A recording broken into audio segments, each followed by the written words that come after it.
Welcome to the Horror and Gore Horror Movie Podcast, your number one podcast for all things horror. I'm your host, Bald Goobs. And, of course, we are always joined by my friend and co-host, Mr. DMB Dakota. How are you, my friend? I don't know what I got myself into tonight. We'll find out. And, of course, if you guys are watching on YouTube, you see a familiar face. We have a returning guest to the podcast, Mr. Dylan. How are you, my friend? I'm good. Good. It's already starting off quite something. But if you guys, we have some news here. Dylan has been a repeat guest on the podcast a few times, and we loved it. We love him on here. It's always a great time. So if you guys are watching, get ready to continue to see this beautiful man's face, because it is going to be officially a horror and gore trio. Dylan is our third co-host officially. Welcome aboard, my friend. Let's fucking go. Dakota, don't look too excited now, man. No, to be honest, I've been thinking this in my head before I talk later about what I was going to tell you guys. But to think about this, when I started this back in September 2024 with episode 1 of me, Ian, and Colby, and to see the transition of me, of course, going through that bumpy time with me and Goobs and the other person, but having Goobs on and bringing him on. And after that rough time about a year ago of just me, I'm steady going along, and to have Dylan on here as a guest for a couple times, and I know he still hates me for it, but not telling him about Carson James being on and bring him off for that. I'm so mad. But I've been thinking about this a lot for a long time. Haven't told Goobs, but because I really like all the episodes that you have been on. Like, you have been a great friend to me, Goobs, Colby, the rest of the horror talk, as you call it, or horror community, period. And especially, to be honest with you, I keep up with a lot of the stats. So our highest episode recently, it's to be our second highest now, is our coverage of Unnamed. Yes. And after that episode and us breaking down everything, I thought I seen a real good connection there for all three of us. And I thought I really thought, let's do this, but I was just waiting for the right time. And I know you've been talking about recently that you wanted to start a podcast and do what me and Goobs are doing. And I thought, once you said that, I'm like, this is the right time. I'm going to tell Goobs we're going to bring him on as the third co-host. And I'm just so excited for you to be here with us now and to see where we go, because we are not going anywhere anytime soon. Yeah. But Goobs, you want me to get into what I've been holding off from you guys? Yes. Yeah. Okay. So if you guys are wondering, like Goobs has, Dylan has, probably Colby and Ian, a lot of our friends, but a lot of the followers of the podcast and my personal page, like where the hell I've been, I kind of want to rebrand myself of not the page, but of who I am. Because, as you guys know, I haven't watched a lot of horror movies. So I kind of want to pull back away from what I normally do. Of I kind of want to just space out. Just have time to myself. Except getting like video games and all that stuff, and the lives, last night's live, the fight lives. I love the fight lives, and we could still do those, but the lives, the playing the video games, and work has been so stressful, and like I've taken that back also. So that's what I've been doing. Like, how I want to reshape it is like posting 3 times a day again. I tried that for a little while. Really gonna ramp that up again this weekend until on because I got a lot of stuff planned, especially from like what we're talking about today and upcoming months because we talked about it with Ray last week. But also reading, as Colby knows, he's been on my ass for the past 2 weeks to read Made Monster. So what I want to do is get the Audible Premium, walk an hour each day to help also my personal health and mental health because that's the most 2 important things for a human being. To start reading Mega Monster. I know Rob said soon that he's going to have just the tip on Audible soon. But I also will listen to books like kind of like Heller right there, or like more of Aaron Bogart's books. I kind of want to get into that and explore that world and put that into my content also. But also watch more movies. And that'll be the example of this week of how many movies I have watched. And it will shock you guys a little bit, especially in a week's time period. And I just want to build on that. So I just wanted to clarify to you two why I haven't been talking that much to you two and to Colby and Ian and all the people that follow me in the live that joined the lives and listen to the podcast. Sorry for all the stuttering and everything. That's where I've just been. I just want to take a step back, regather myself, push through this because I know what I can do and who I can be. Because there was a time that,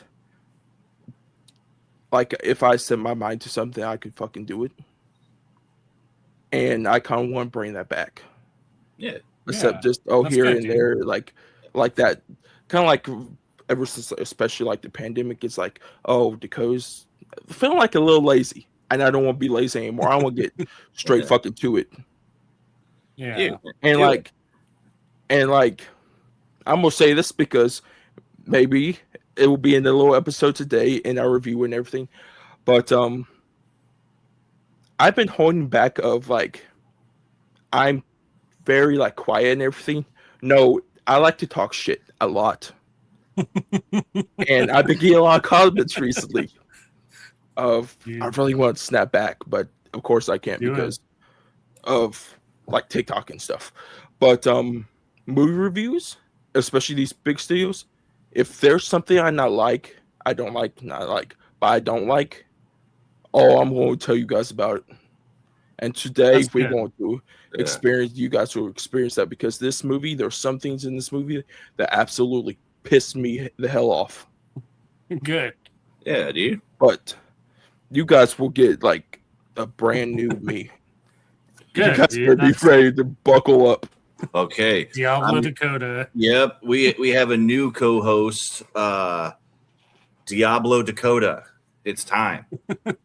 You guys are no Diablo. That was just like me, just like with some sleep. This is me like fully awake. This is the side you guys that have seen. Let's do it. Let's do it. Let's fucking go. Hell yeah, I'm excited. man. Listen, man, you do whatever is going to make you happy, motivated, and just here. That's what you need to do, man. And I know I'm here. Dylan's here. We're all here for you, man. Thank you. Even this guy. Yeah. Even the cat. Heck yeah. Even the cat. I have 4 dogs. I have 4 dogs. You can have one of those too. They'll be there for you. I got a dog, but everyone thinks it's AI. Dude, it's a robot. It's a robot dog. Okay. Before we get into our topic, I want to know, why do you guys think it's an AI dog? I haven't seen your dog. This is the new Dakota I'm talking about. I'm gonna ask questions. I want answers. Why do you think it's an AI dog? You've had so many opportunities to show us, and you haven't shown us. It's a fake dog. Yeah, that makes sense. It's a fake dog. It's not a fake dog. If you haven't shown it off, it's a fake dog. Yeah. I showed off one time. Goobs wasn't in the live though. See, if I don't see it, it means nothing. Oh my Yeah. goodness. If he doesn't see it, it's not real. Let's go. All right. Let's go. That's so good. Oh, Shit. shit. We're going to jump right into it like we always do. We're going to jump into what we have, watched this week. I know I got quite a bit. It sounds like Dakota's got quite a bit. I'm going to throw him under the bus right now. You're up first, my man. Okay. So I got 5, a lot more than normal for the week. Nice. That's good. So let's start off with a movie I've been looking forward to all year. And I'm just going to say right now, my favorite horror movie of the year. And that's Damien McCarthy's Hokum. This movie, I know, Dylan, we were talking about this before we got on. You haven't seen it. Yeah. I know you say you go see it. Definitely recommend it. Recommend it to everybody. A lot of people I've talked to don't know about Hokum and don't know about any of the other Damien McCarthy movies like Caveat and Oddity. And I've been recommending the hell out of those, even though I haven't watched them, especially watching Hokum now. I've been telling everybody, go watch this movie if you have the chance. Like, especially my TikTok lives beforehand. No one knew about it. So I'm like, go watch it. It looks great. But best horror movie of this year might be till next week because Obsession is releasing. And really looking forward to that. But after that, I decided to, sorry about that, of course, to watch the Texas Chainsaw Massacre, the beginning. Good prequel to the remake. Not as good as the remake, though. I like the remake better. Bleak ending. And I heard somebody say that they like the look of this Leatherface a little bit better than the remake. I like the design of it. The mask, though, I like the remake mask better. I think that's the best mask out of the whole entire franchise. And I know there's some truthers out there for the original. Dude, I think the freaking 2003 is the best of the whole damn franchise, man. I think that, too. It's the most... I feel the same. It's the most raw, gritty, fucking just gnarly one. And so, yeah, I'm right there with you. And real small caveat, the 2022 Texas Chainsaw Massacre is not as bad as everybody says. They just it's not. They mishandled the legacy character, obviously. That was kind of dumb. But, dude, that bus scene is like one of the top 10 fucking scenes over the last few years, man. That shit is great. But sorry, didn't mean to jump in there. What'd you get next? No, I kind of want to go off of that. The two things I don't like about that movie, of course, is the legacy stuff. They copied Halloween straight off of that, and I think they done Sally dirty with that. Yeah. Second is that CGI. You can have practical with this. Me and Goops have said this. Netflix, what the fuck are you doing? Because you are a high corporate company, and you put absolutely dog shit in your movies. Hey, man, they want to spend $350 million on the electric state, man. No, the CGI. No, that movie sucks. That movie does suck. The CGI, man, I don't know what it is about their movies. If they just went practical with some of the stuff, you know. Yeah. I agree. Especially that bus scene. That bus scene went so much harder if... No, like, it's good, but it would even been better if that was practical. Yeah. But then, up next, I saw this video on TikTok, and I'm not really a musical type of guy. Like, they're cool. I like Wicked. I really like Wonka. But I've been hearing about that right there, Repo, the genetic opera. Of course, it's directed by Darren Lynn Bousman, who directs Saw 2, 3, 4, and Spiral. Spiral is underrated. I don't care what anybody says. And he did Twisted. I haven't seen Twisted yet. I need to watch Me- that one. Me either. But horror musical, I was gonna give it a chance. This Just- movie, okay. At first, I thought, okay, this movie kind of cheesy, but getting into it more and more throughout, I'm like, this movie actually damn good. Yeah. It fucking rips, dude. Yeah. Favorite. That's one of my favorite movies of all time. That's what made me a little goth kid when I was in high school. Like, I wanted to be like the grave robber so bad. Dude. And also, oh, sorry, you can go real quick. I have a fun fact about that movie.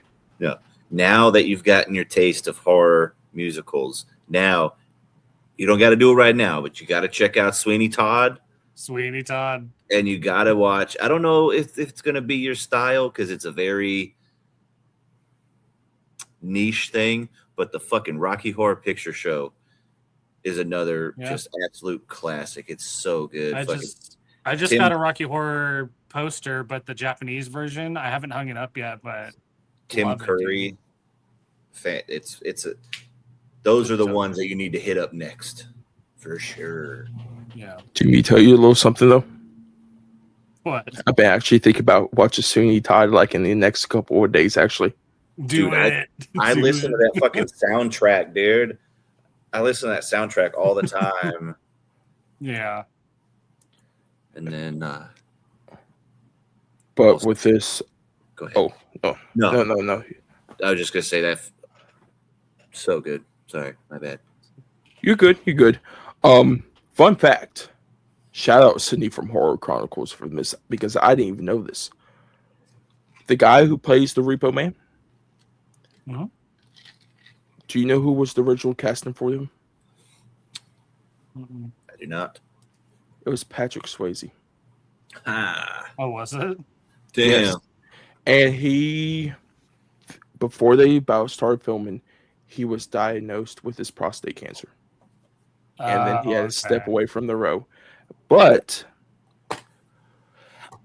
he actually is a good musician. He can sing very well. So I can understand why they picked him for the Repo Man. Because he went along very well with his cast. I like the guy that replaced him. But I Anthony really wish I saw Patrick Swayze in that role. Because Patrick Swayze is phenomenal in everything that he's in. Yeah. And the one thing, what you will say, Don? I was just gonna be like, that's a perfect movie. Repo's is perfect. And to be honest, I don't know why. I don't know if it's what they thought about the movie or anything, but the way this movie looks like with like the glossy look, I feel like it's just Darren Bousman's type of thing because he does it with Saw. Mm-hmm. Especially his Saw movies, so I feel like it's just his style. But then up next, I watched another movie, and I got this from Goobs. Not talking to him, I went through his letterbox, and I want to know what 2000s horror movies he has watched, because shout out to Cody and Chuck from Lost of the Shadows podcast, because they talked about 2000s horror recently. And I really want to get into 2000s horror because everyone said, oh, yeah, that's one of the best decades of horror. And I looked through Goob's 2000 horror movies, and I've been seeing Triangle all over the place. So I watched Triangle. That movie kind of a little fucked up. Yeah. It's a mind fuck, dude. It is. It's wild. Yeah.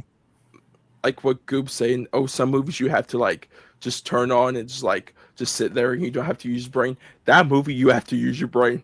Yeah, you have to actually watch it to get what's going on. Yeah, it's not one of those background noise movies. No, not whatsoever. Because you'll look up and be like, what the fuck just happened? Right. True. There's some parts I had to rewind because I'm like, there was a line, I'm like, I don't get what she's saying. So I had to rewind it like 3 times to understand the line and how in context it went with it. I'm like, okay, now I understand it. Yeah. But then for my last movie, of course, is our topic today, and that is Mortal Kombat 2. Let's go. Hell yeah. Get over here. Hell yeah. Good All right, watches, dudes. man. All right. You want me to go? Yeah, go for it. I don't have very many watches this week. I was sick, so. All right. So I watched Hokum opening weekend. I think it's the best overall Damien McCarthy movie. Not as scariest. Oddity still holds that throne for me, but fantastic. Then I watched a movie on Prime Video called River of Blood. Not good. Not good. dumb character. Like the premise was fine, but dumb characters. These two couples go on vacation and they do this like remote kayaking trip in the Amazon, and then they go into parts of the Amazon that have local tribes, and with the with the deforestation that's been happening, any like outsider they've been. So it's like, oh, cool, fuck yeah, and save the rainforest, that type of thing, and it's it has a social commentary about it as far as deforestation of the Amazon and all that stuff. It just wasn't executed well. Like I was thinking it was going to be kind of like an apocalypto type shit where like you just got these badass indigenous to that area thing, but nah. Plus the characters, like I said, were fucking terrible. And that just took me out. I was like, there's no way they're that dumb. But they were. Then I watched Face Off, one of my favorite 90s action movies ever. Nicolas Cage, John Travolta. Mwah. So good. I watched Affection. It was not the best.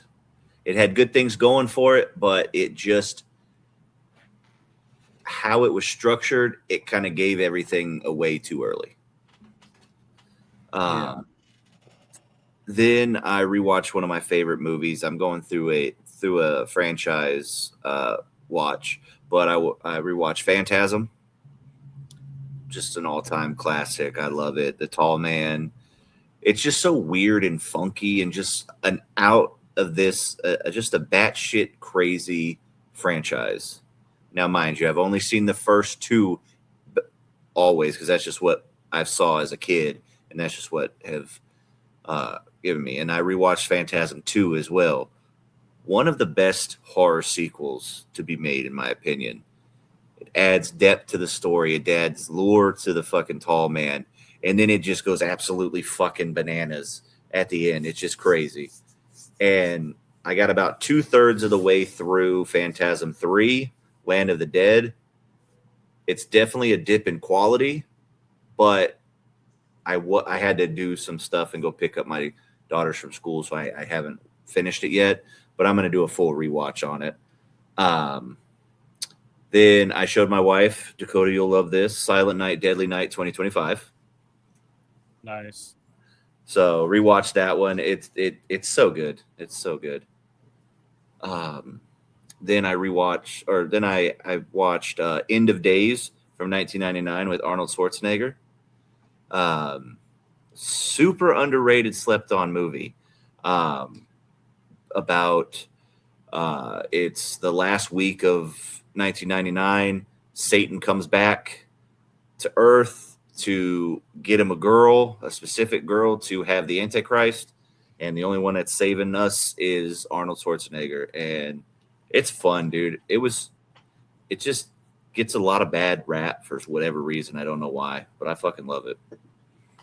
I just looked it up and I'm like, this seems so familiar. I'm gonna have to rewatch it. Yeah, I watched it as a kid and it scared the shit out of me because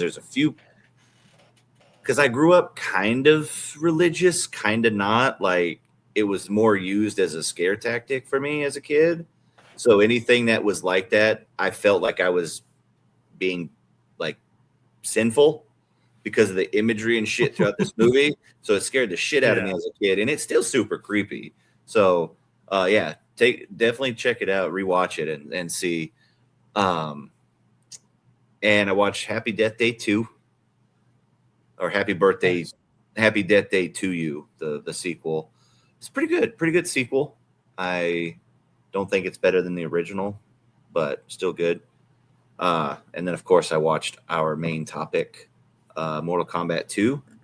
But I also finished 3 books.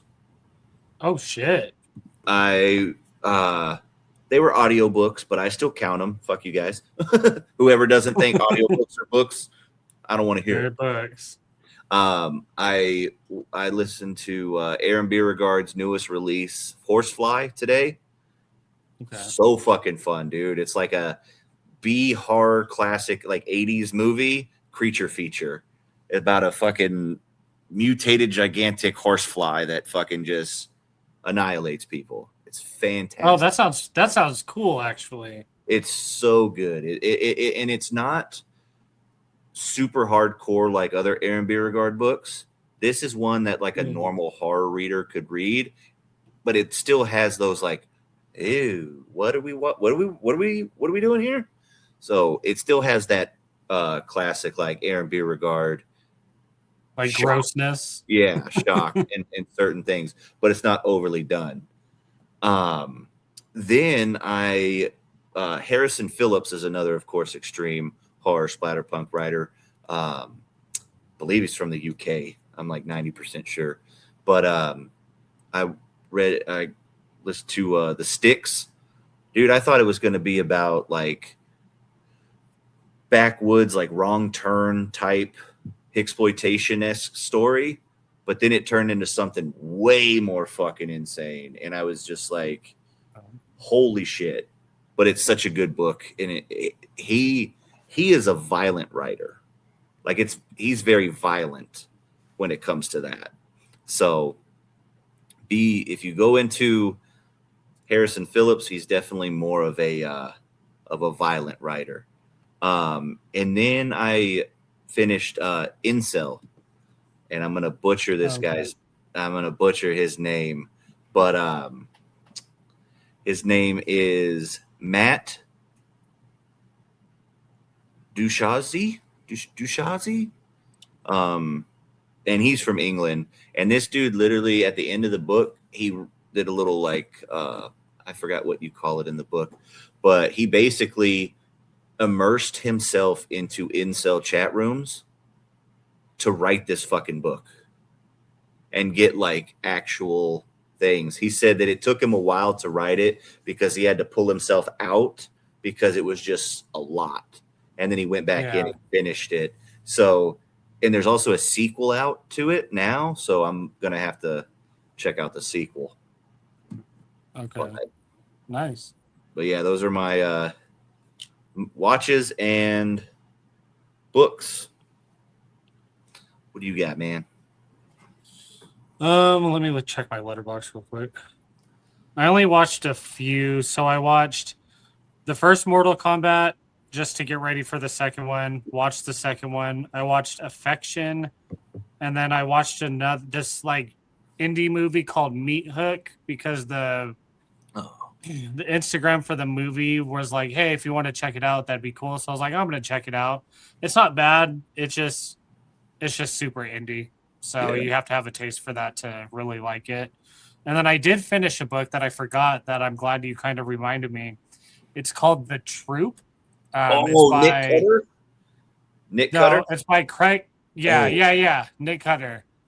Oh. So I thought this was a good book, except the amount of times he described a kid getting aroused by killing was way the fuck too many.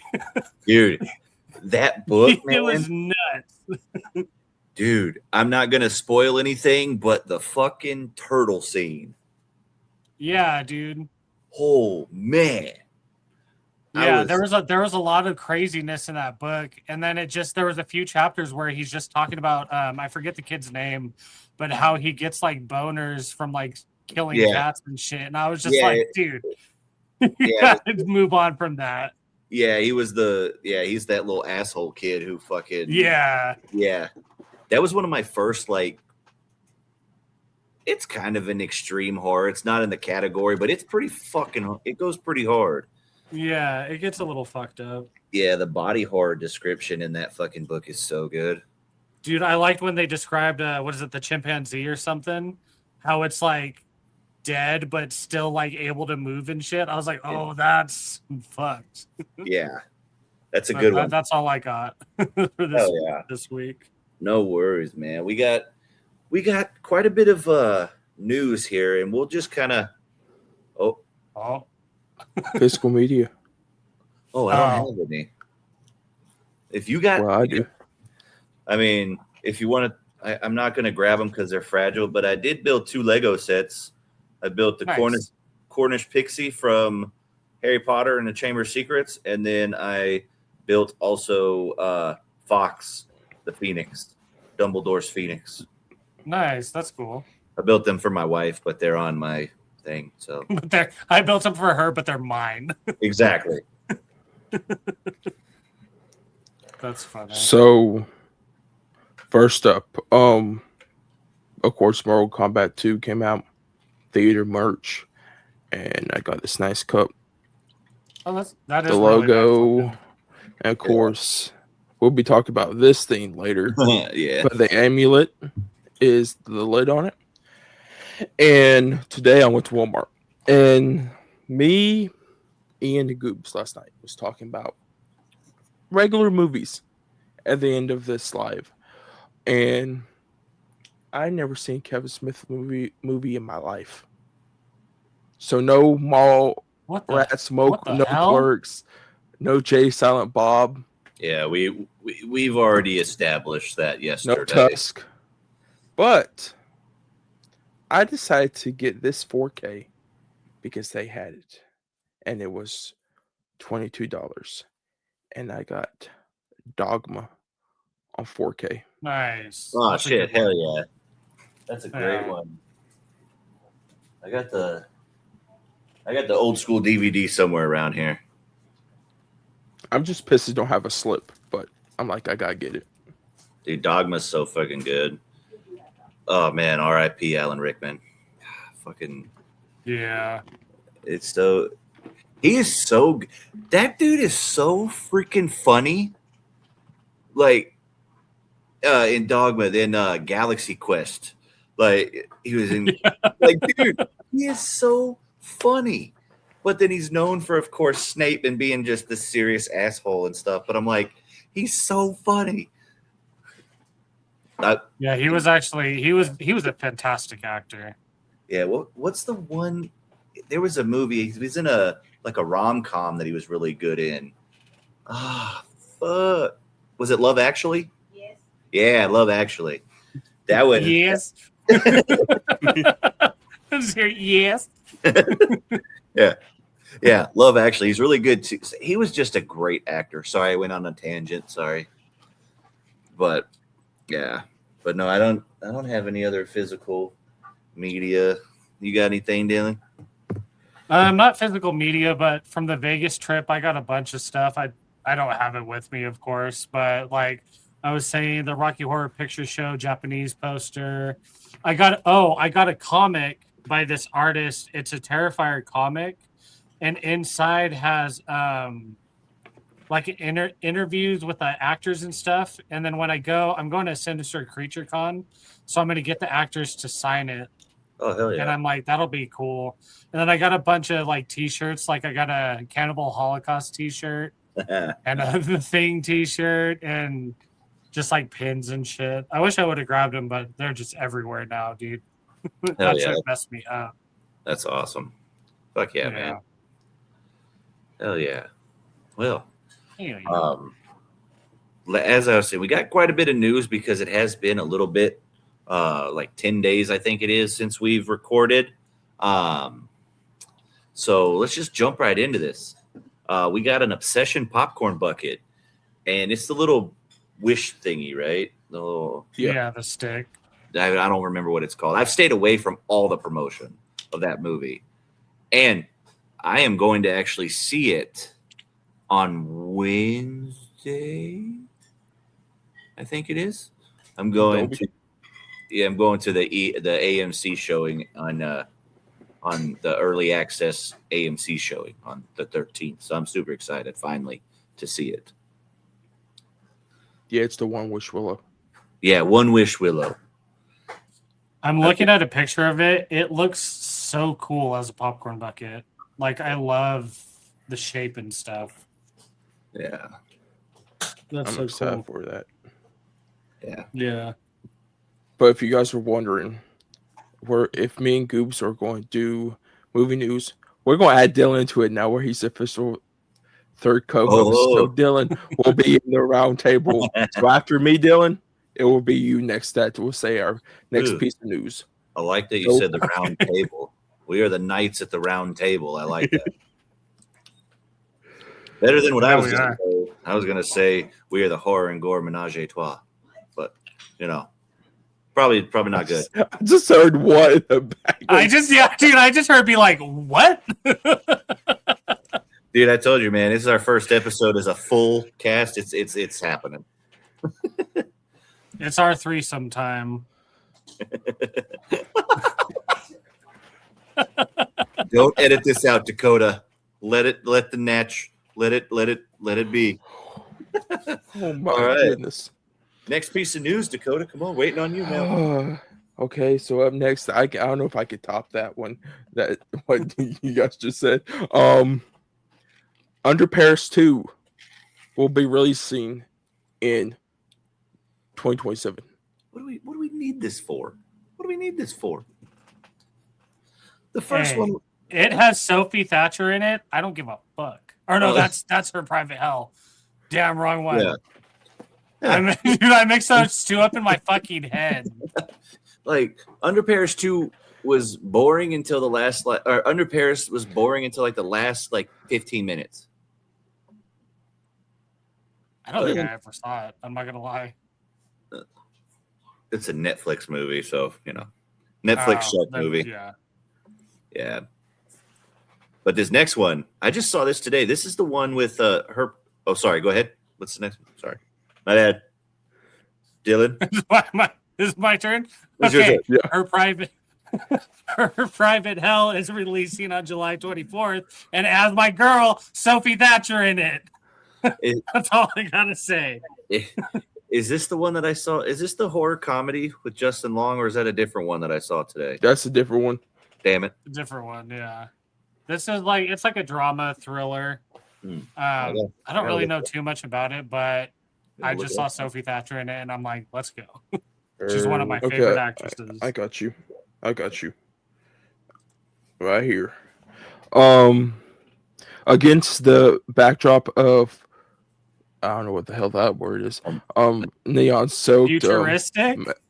Oh yes, Futuristic. Dude, I'm so. No, they have picked up on that ever since our release episodes that I can't read. God. Hey, to be honest with you, I was looking on TikTok the other day. My high school is like the 6th dumbest high school in North Carolina. So there we go. Dude, this sounds dope. A hypnotic, unhinged thriller with an original story promising plenty of glamour, sex, and violence. Yeah. Sign me up. Okay, never mind. That synopsis was better. Yeah. I had the long paragraph again. I had the book. I'm telling you, man, IMDb short and sweet half the time. But yeah, no, sign me up for that. That sounds great. Oh, and by the way, the director, he's made some good movies. I haven't seen them, but people have said they're good movies, like The Neon Demon. Oh, Nick, dude, I saw that this one was it's like super neon. Like he's a neon guy. Like he's a very color palette forward director. So I'm Drive. Yeah, I like that. Bronson with Tom Hardy. Hell yeah, dude. A lot of movies. Yeah. Look, yeah. This next news is crazy. We got a Saw the pop-up book coming out September 22nd. That's going to be the next bedtime story routine for my daughters, I guess, man. Saw pop-up book. That's what's up. That'll be cool. There's a bunch of needles coming out of you. Go to bed. Yeah, go to bed. Fuck yeah. Oh shit. No, that's cool. That's 4DX right there for you. You right? That is 40 eggs. What's the next one we got, Dakota? So speaking of more books, there's going to be a sequel novel to Silent Night, Deadly Night from 1984. And it will be called Silent Night, Deadlier Night. And it will be releasing on November 10th. So this is not connected to that crappy sequel that we got all those years ago of, I don't know what the fuck the second half was besides Garbage Day, and the first half was a redemption. Garbage Day. Sorry. Or, yeah, redemption of the whole entire first movie again. Dude. So, yeah. I hope it's good. Yeah. We'll see. We'll just have to wait and see, because Yeah. it already doesn't sound like it's gonna be good. Yeah. All right, Dylan, what we got next? All right. Long Legs 2 releasing January 14th, 2028. As we were saying before, Long Legs was okay, but I'm just not. I don't care. I'm not excited. I have been outspoken about my not so fond outlook on Osgood Perkins' films. He's a big 0 for 3 for me. I haven't seen Black Coat's Daughter. I don't even want to because of his other movies. He's 0 for 3 for me. Okay, I guess I'm the only Perkins lover over here. Why don't you just kiss him? What a nerd. What? Why don't you marry him then? I gave Long Legs 5 stars, and the monkey I gave 4.5. I need to watch Keeper though. Oh, dude. That movie pissed me off so bad. Yeah, that was another one I was just like, it's not that good. Yeah. But it's all good, man. I know a lot of people like it, so I'm happy that they're getting another storyline to it, but it's all good. We got some new horror Funko Pops coming out. You got a list of.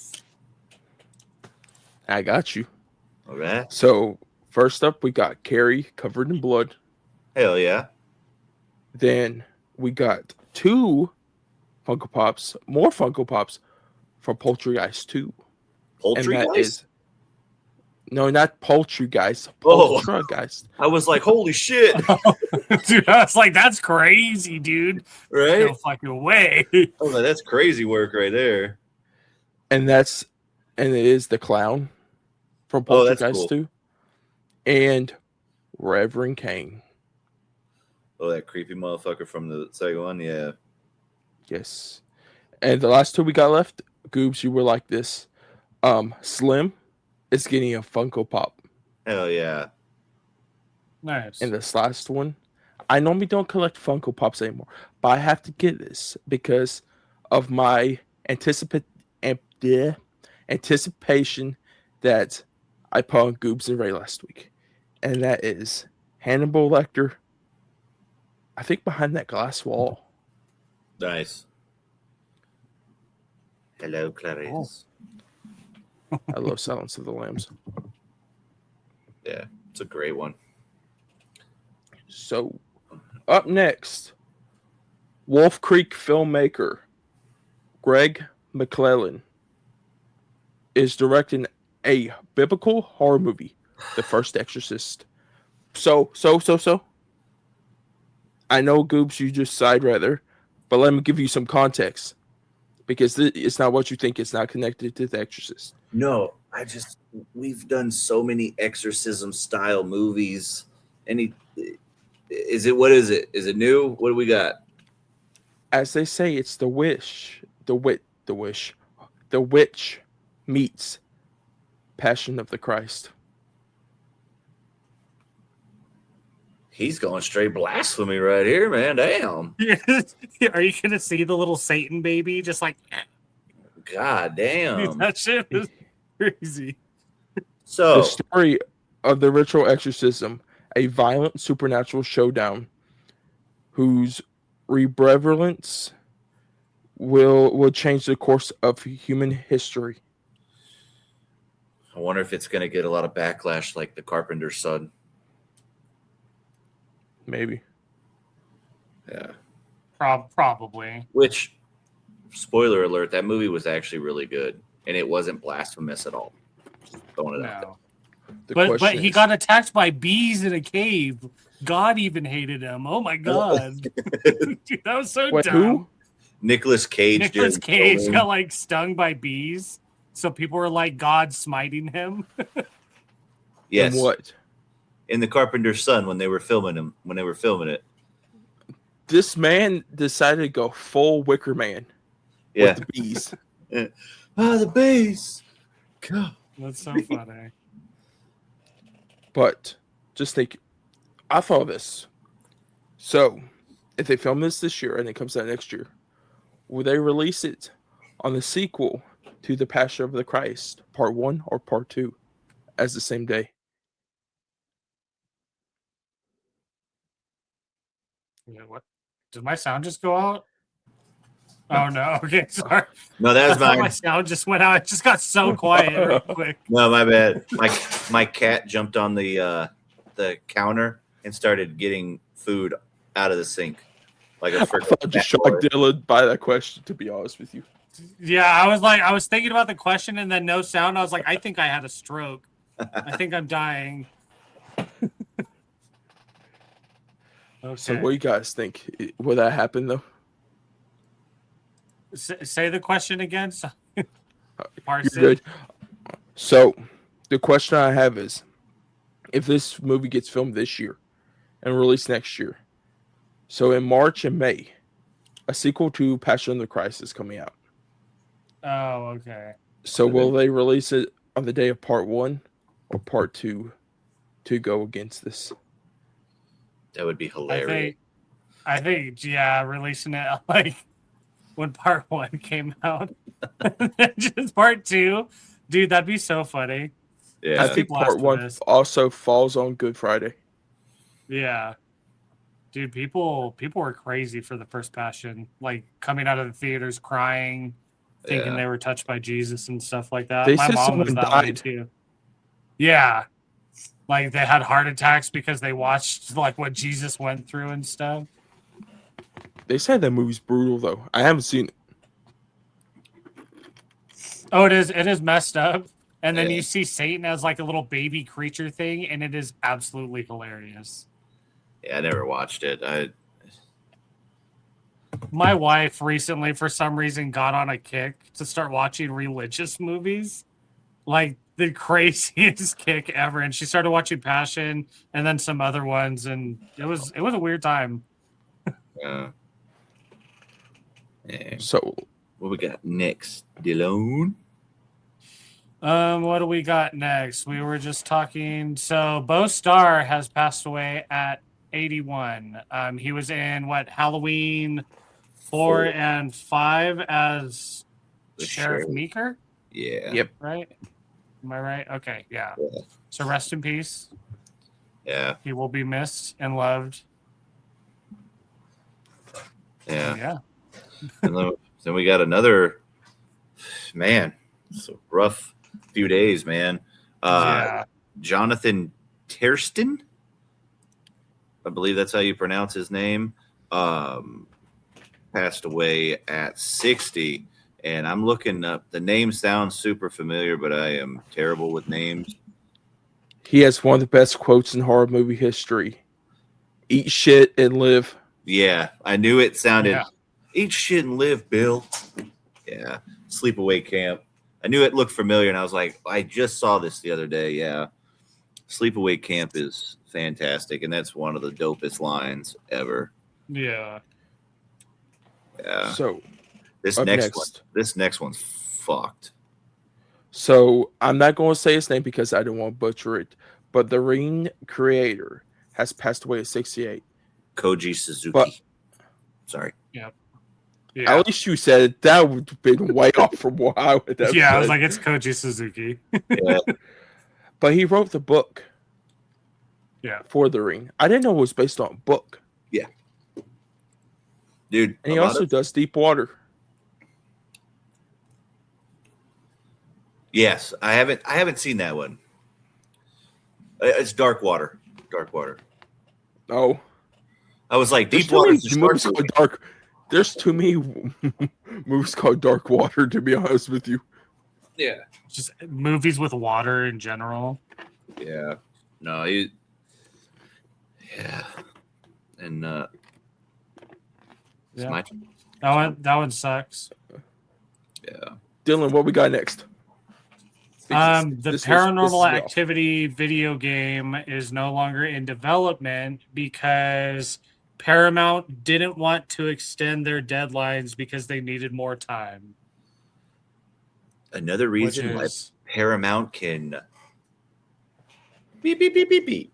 Paramount sucks, but I still want to be on their creator program.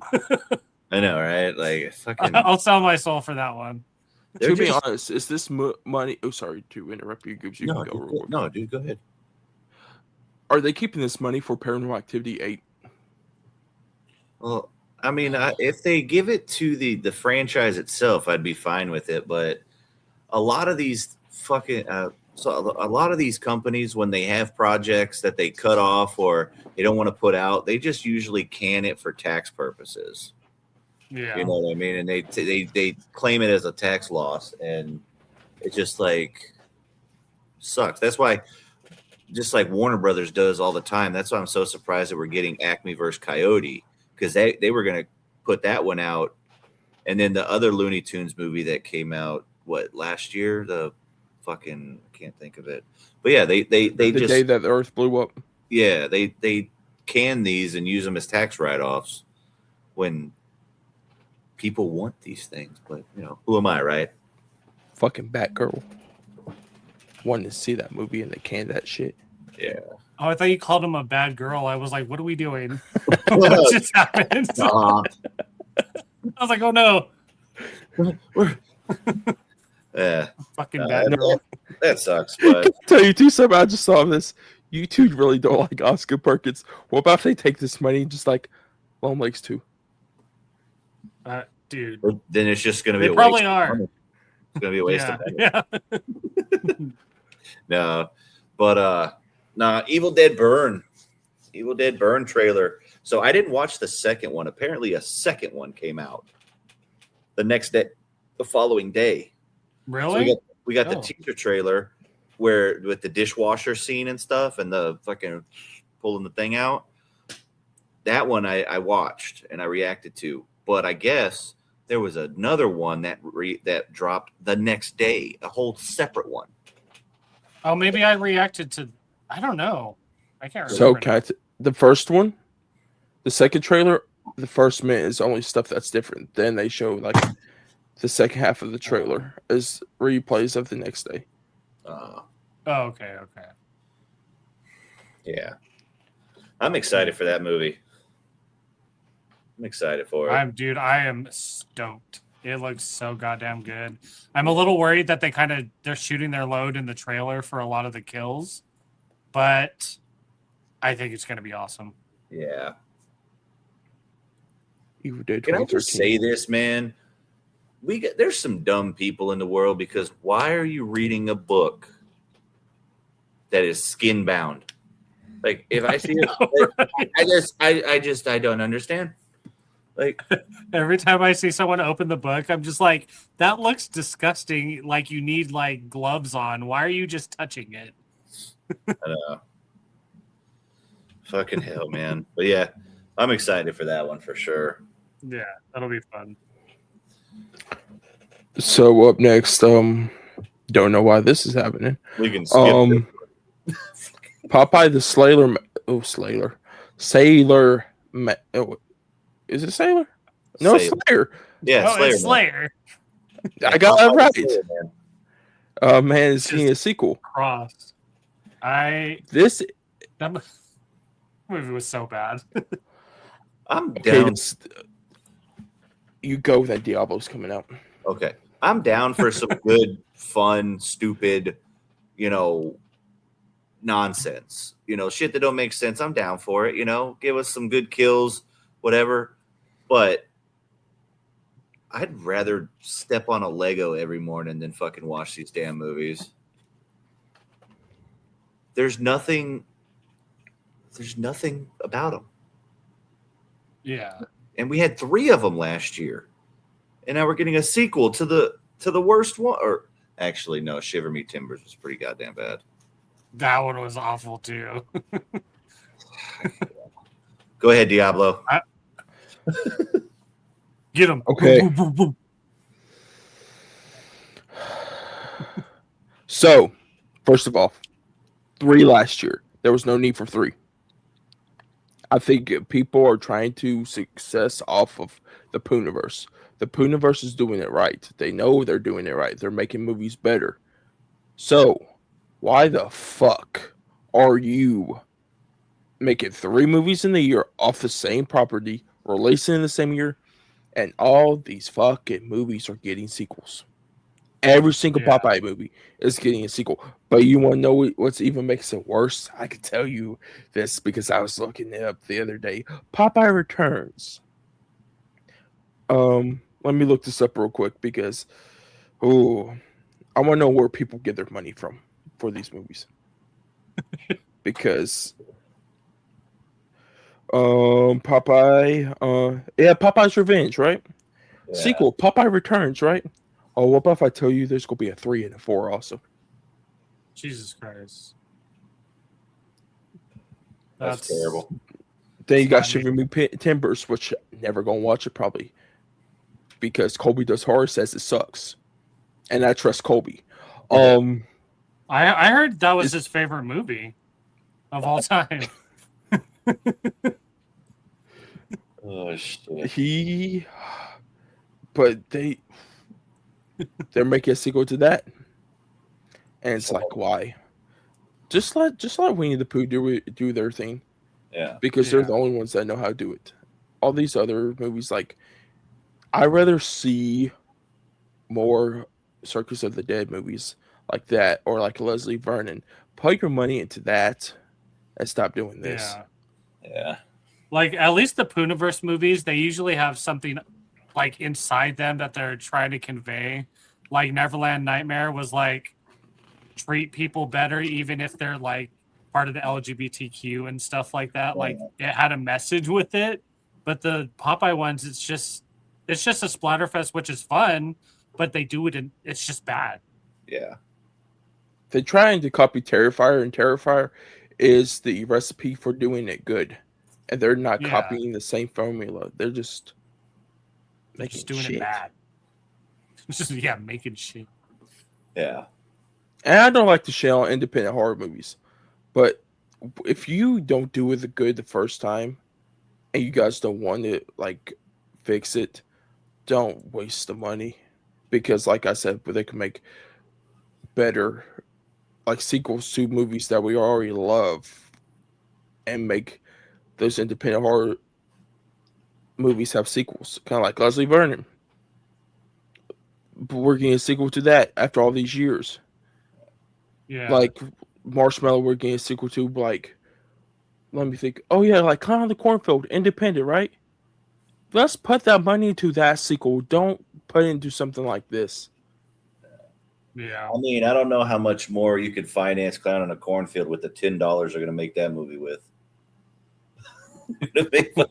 Oh, no. Fucking, they're going to take the $10 extra they fucking use for Popeye 2 to give to. Sorry, my bad. I will give them credit though; they are better than Murder Rita's. Murder Rita's? What the fuck? You haven't heard of this movie? Oh god, no, dude. But that sounds like it's right up my alley, and I hate to say that. I'm gonna send you a message. Oh, is that a goddamn parrot? Uh-huh. Oh no! Oh god. Yeah. Shout out Scare Pair. No, Colby. Like, is this the terror films? No, it's not. Okay. Remember the night that Colby and them done the live, and I had to end it, and you guys went on to the next live, and you guys watched it? We all watched it. No, I woke up the next morning, Colby, Ian, Shane 5 stars all back here on Letterboxd. I'm like, what the fuck did What the fuck happened once I went to bed? Yeah, we watched it all, and because the guy Ray made a review and said it wasn't good, and the director came at him sideways for criticizing his movie, and so yeah.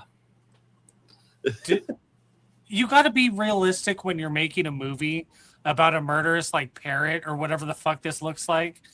Like, come on, dude, it's not gonna be good. Yeah. No, can I tell you something though? It's not when he's. There's two examples. I'm gonna give you two directors because I don't give a kind of a shit about the other director because he's acting like a POS right now. Margaritaville. The way he's talking to Ray and them, it's play around. He really don't care. He knows he made a shit movie, so he's like, it's a play around. But Night of the Living Dead remake with Vivica Fox in it, that director is coming after people that's calling it shit and be like, oh yeah, I actually made a movie and you didn't. He's being serious. The wrong way. Yeah, he's being serious. While the Margaritaville guy, he's playing around. He knows he made an independent horror movie that people don't like, and it's kind of like perfect example, and I really love this example of our good friend Dylan Brown.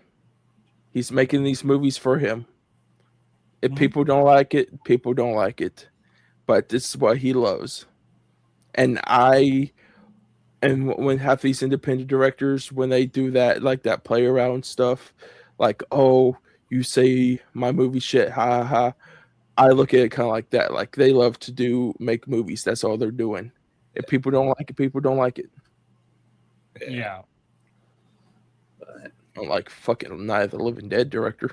Yeah. Come after me. Come at me, bitch.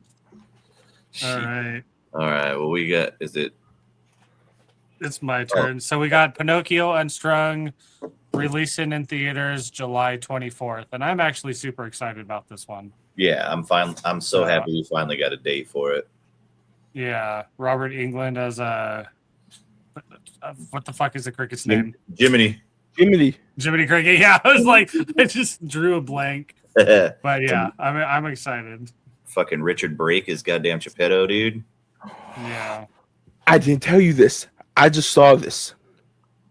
Going back to our Silent Night, Deadly Night episode, right? Yeah. Remember Joe Petto from the toy store for Silent Night, Deadly Night 5? Number 5, yeah. You know how we thought it was like you know how we thought it was like a weird type of thing? No, it's actually Geppetto. It's actually Geppetto and Pinocchio. Joe, yeah. Because he's a toy maker. Clever. All right, I may piss you guys off with my opinion on the next piece of news, but Terrifier 4, there was some rumblings about when it's gonna take place, everything like that. Damien Leone came out and said that it's going to be taking place on New Year's Eve. So basically, it's going to probably pick up right where Terrifier 3 left off at. But my excitement for this movie has dimmed quite a bit. It's dimmed quite a bit for a few reasons for me. One, just a lot of the back and forth, like I have a script, I don't have a script, I'm working on it, it's almost done. You know, a lot of those back and forth with Damien Leone, and I get it, shit happens, you know. But there was a lot of back and forth, and it was like, oh, it's going to come out this year in October, blah, blah, blah, like it normally does. But then, of course, now it's going to be coming out next year. But what really kind of put a damper on everything is, and call me woke, whatever you want to do, I don't care. But the lawsuit that came out against him and the producer and everything like that, like the SAG stuff in the in the lawsuit is really bad.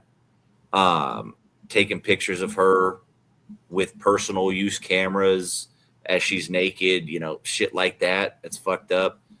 But also a lot of the stuff that transpired with Damien Leone and not having David Howard Thornton and why can't I think of her fucking name? Lauren Lavera's back when it came to a lot of the speaking out for LGBTQ plus people, when Lauren Rivera herself is a part of the community, your biggest star that pretty much made your franchise as big as it is, you just kind of you don't have his back.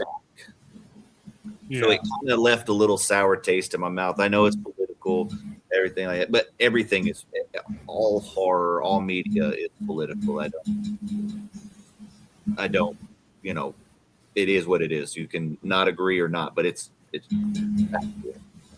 but yeah, it just, my excitement has dwindled quite a bit with the fourth install. Yeah, I feel the same way. Pretty much exactly the same way. I don't really have anything to add. Yeah. Not to go woke on you guys, my bad. Okay, I'm not going to talk about the politics stuff because I really just don't like talk about politics at all. But the whole script thing, now I can see what you're saying with the script off and on. Don't get a script and not a script. I feel like the Terrifier fan base reminds me of another fan base. That's the Batman. It's going at the same time.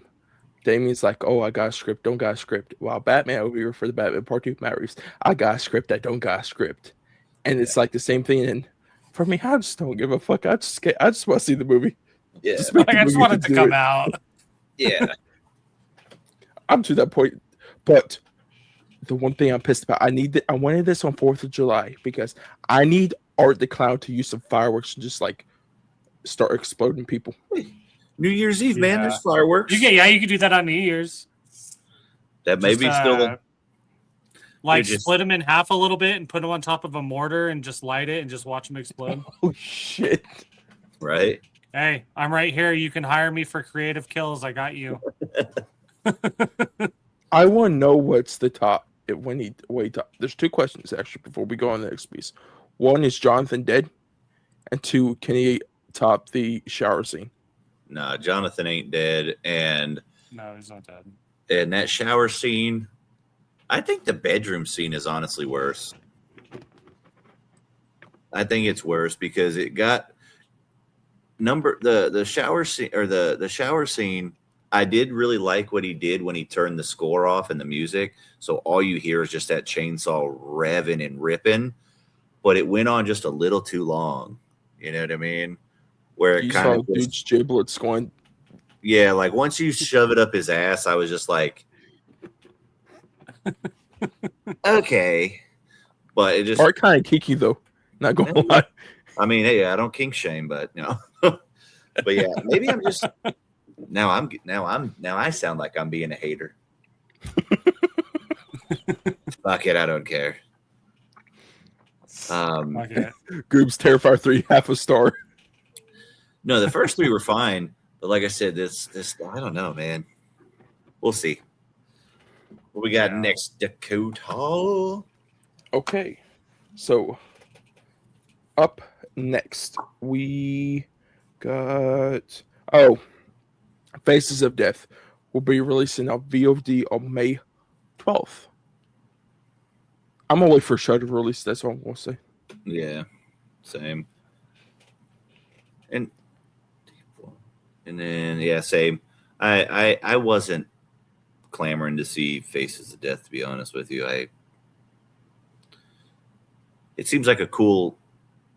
I know a lot of people didn't like the meta aspect that they went with this go around, and I haven't seen the original, so I've heard there's actual snuff in that shit, but I don't know how true that is. But at the same time, if it is real snuff, I don't want to see it. Yeah. So I watched too much of that when I was a teenager. So yeah, no, you get in the you get in the dark crevices, and you're just like, yep, nope, not for me. Yeah. But shoot, and the last piece of news. Deep Water Blu-ray releases July 14th. Now, are we talking the brand new Deep Water? Yeah, I believe so. Yeah. Jesus Christ, already, huh? Yeah, dude. So quick. All right. All gotta these say fucking something. shark movies. I'm gonna have to go see it though, man. Is it's still in theaters though? Not my theater, but when they had the showing, I don't know if the theater boy was telling the young kid that was trying to get in. He said he was 17. I don't believe it though, because the dude never came down there and watched the movie. Yeah. But I don't know if he was talking about Deep Blue Sea being a classic, or if he was calling Deep Water a classic. I'm like, dude, this movie just came out. It's Rennie Harlan. Oh yeah. Did you watch the Strangers trilogy? That's why I wanted to ask him. I forgot. I rewatched Deep Blue Sea because I want to fucking watch this movie. Watched it the other day, during this last week. Yeah, because I want to watch Deep Water because it's the same guy. Hey, Rennie Harlan, stay away from the Strangers, but give us more shark And movies. Freddy, Yeah. stay away from Freddy. Yeah. Yes. Please. Nightmare 4. Yeah. But that's all the news. It was a longer set of news just because it's been a few extra days that we recorded. So we appreciate you sticking around. We are going to jump into our main topic. But before that, if you are watching us on YouTube, hit that like button, hit the subscribe button, bell notification. Let us know what you thought of Mortal Kombat 2, as well as your favorite Mortal Kombat character. And if you're on Spotify, Apple, 5-star, please. Now, we're just going to jump right fucking into it. We're going to jump into the tournament, as they say. I don't know who says it, but I just did. So, also, all of our individual pages and handles will be down below, as well as the podcast, everything like that. So if you're not following us individually, do it. And we're going to jump into Mortal Kombat 2 Annihilation. Let's go. Let's go. I love those ones too. Oh, the man. old ones were so peak. Yeah. We're just going to jump right into, I guess, our first initial thoughts, kind of spoiler free. Who wants to jump in first? I'll go first. I thought it was awesome. I thought everything, the choreography, I thought the attention to detail for Mortal Kombat as a whole was really good. The acting in certain parts was kind of iffy, but I think with a movie like this, I'm not really there for the acting. I'm there for the fighting. I'm there for the movie lore, stuff like that. Carl Urban did a great job. Adeline Rudolph, Katana, she did a great job. Everyone kind of played their characters well. Yeah. And there was a lot of, without spoiling it just yet, there was a lot of disrespectful death scenes. One in particular, I was just like, damn, that dude got fucked. Yeah. Real quick. But overall, it was a 4 out of 5 for me. It was a good start to summer movies. Yeah. Agree. Yeah. I agree. I had a blast with it. One of the best theater experiences I've had this year. Everybody in the crowd was hyped for it. And it was a great crowd. It was a vocal crowd, but it was good. It was a good one. You know what I mean? When stuff happened, it was like audibly gasping, and it was just such a fun theater experience. So that was probably the highlight for me as far as the movie itself, is just the theater experience. And then, it's a lot of fan service. I don't care. That's what I wanted. I wanted to jump into the tournament, and I wanted to see some badass fights and blood and carnage, and that's what I got. Story, a little wonky here and there, and the same thing, like you said, with the dialogue, a little cringy in spots, but I liked how they gave us just enough to satisfy well, I guess technically not, because a lot of people aren't happy with the story part of it because they wanted it to be fleshed out a little bit more. But we got to remember there's going to be a third one as well. Yeah. So this one, I feel like they, for what it was and how they put it, it was great. It had enough of the story and the games and the Easter eggs and a lot of the moves and everything like that. Thought it was great. I gave it a 5 out of 5 just because of the experience I had, how much fun I had, and just it was what I was hoping for. And they knocked it out of the park for me. So, what about you, for me, Diablo? I really love the first Mortal Kombat of the reboot. I thought it was serious, some comedy. Going through this one, I was really hyped for it because they announced a sequel as soon as the first one was released because of the box office numbers did not do that bad. But this was also the same time as the HBO Max streaming service simultaneously like showing it while it was in theaters, and it has great streams for HBO Max. So they decided to make a sequel. So I've been hyped for this. Was really disappointed when they delayed it back last year because I felt like this was the October movie. Yeah. I love this movie, but there's a lot of issues with this. One, this story's all over the place. It feels like here, and I feel like this movie is a quote unquote kind of reboot to the franchise after that first one, because if you took the ending of the first one to this one, it don't connect at all. It doesn't. Yeah, it doesn't make any sense. And I agree. I think it is like rebooting the series a little bit because the first one was even more ridiculous, like with Cole and stuff. None of it really made sense. And like the tournaments don't happen like every year, right? If I'm remembering correctly, it's like every few years. Yeah. So it's like that tournament didn't even happen because there were no fighters or whatever. But like it does, I don't know. It didn't connect well. And because the original idea was this one introduced Cole Young. Of course, we got introduced to, because the thing is, he was supposed to find Johnny. And you guys see from the trailers, he's not even the one that finds Johnny. Yeah. Yeah. And that pissed me off a little bit because I'm like, it don't connect. And I'm like, but the one thing I have with this is this movie's an hour and 50 minutes long. And there's too many damn characters in this movie. And not enough fleshing out of each character. Yeah. I'm just going to say this. The main character of the video games in the original movie has been treated fucking dirty these past two movies. In Liu Kang. He has been treated so dirty with this story because he is the real champion of Earthrealm in Mortal Kombat. And I feel like they have just pushed him to the side for Cole Young and Johnny Cage, which I like both. I like Cole Young's character, and I really like Carl Urban as Johnny Cage. I like everybody. Martin Ford is my favorite part of this movie, I think, as Shao Kahn. Dude, Shao Kahn, he looked good. He sounded good. The fights were amazing when he was in them. He did such a good job. Yeah, he was the big bad, you know.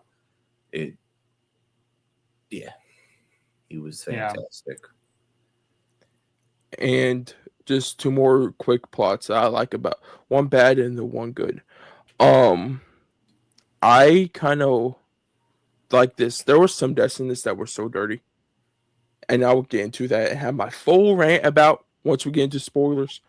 But the one thing I liked about this is they really went into the games and pulled details from the games of this. Yeah. And I will explain that in the spoiler part because, especially watching, as you guys know, I love IMAX. IMAX is my peak movie watching experience. And there was a scene in this, the IMAX aspect ratio went full screen after this one scene. It was like the video game. Watching the video game, I'm like, fuck yes. This is what I want. Yeah. Playing Mortal Kombat at a young age that I should not have been playing that. To see that on the live action screen was so good. Yeah. But that is it for spoiler-free thoughts from Diablo. Yeah. All right. So our spoiler-free thoughts. Good. we're going to jump into spoilers right now. So if you haven't seen Mortal Kombat 2, go watch it, come back and continue the episode. Or if you don't care about spoilers, stick around because we're going to deep dive. Well, I'm not going to deep dive in, that particular way, but we're going to get into some spoilers and everything like that. And 3, 2, 1. What the fuck, dude? They did him so dirty. Well, we talk about Cole Young.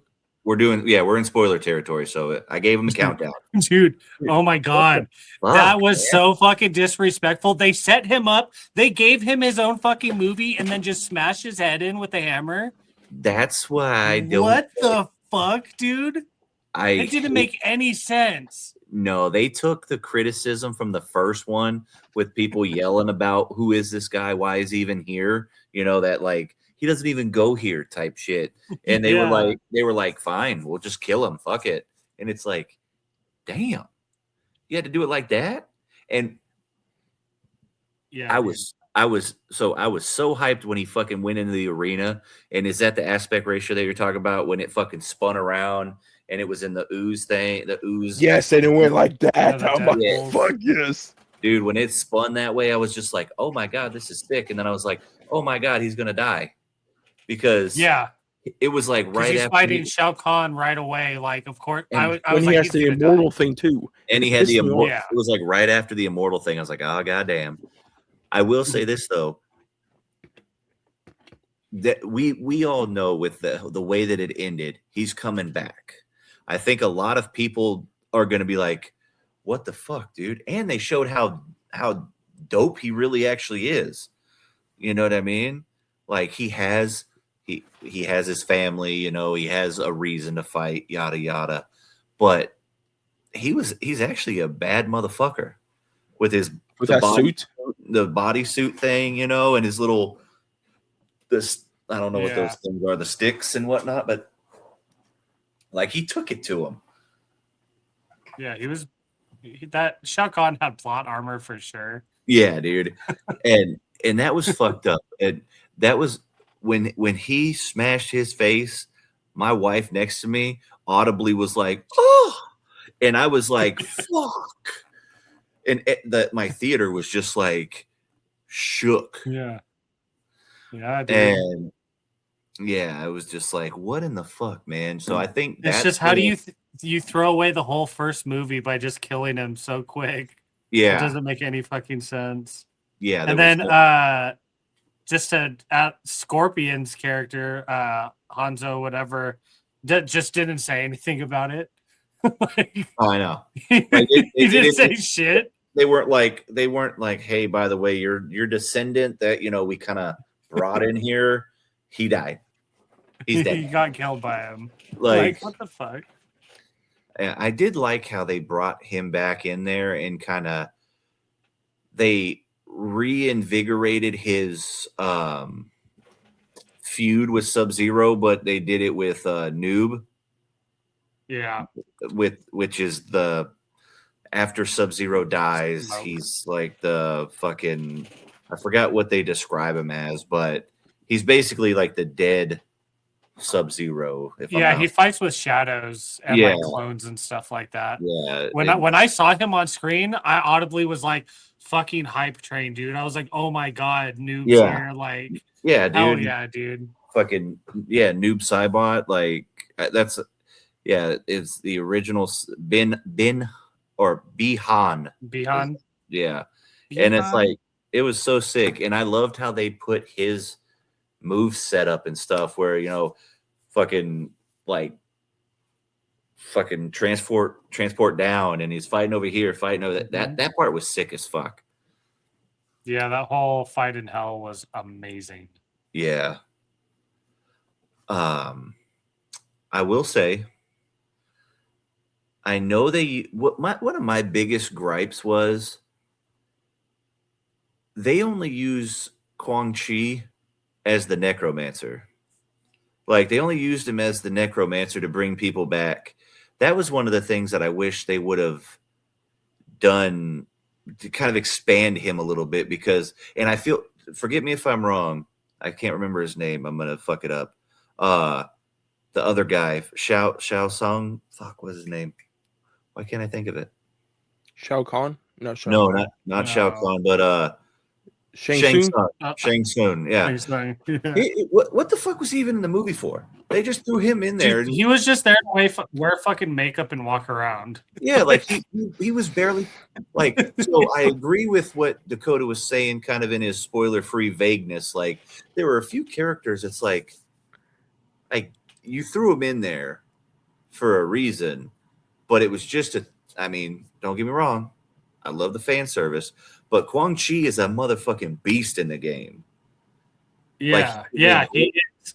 And he's like a huge plot point for a lot of the games. Like he is in there being a fucking menace. Yeah, and so they put him in there just to kind of be that, and so that kind of bothered me. And then, like I said, Shang Tsung, I think that's his name. I think we established, but yeah, he just was Shang Tsung. Yeah, fuck, goddamn.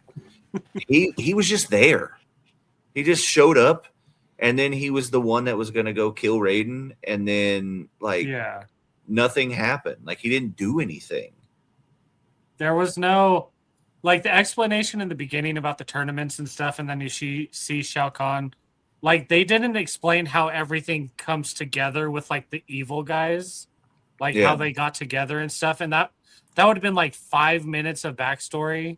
Just a little bit. You could just, like, put together just to make these set pieces make sense.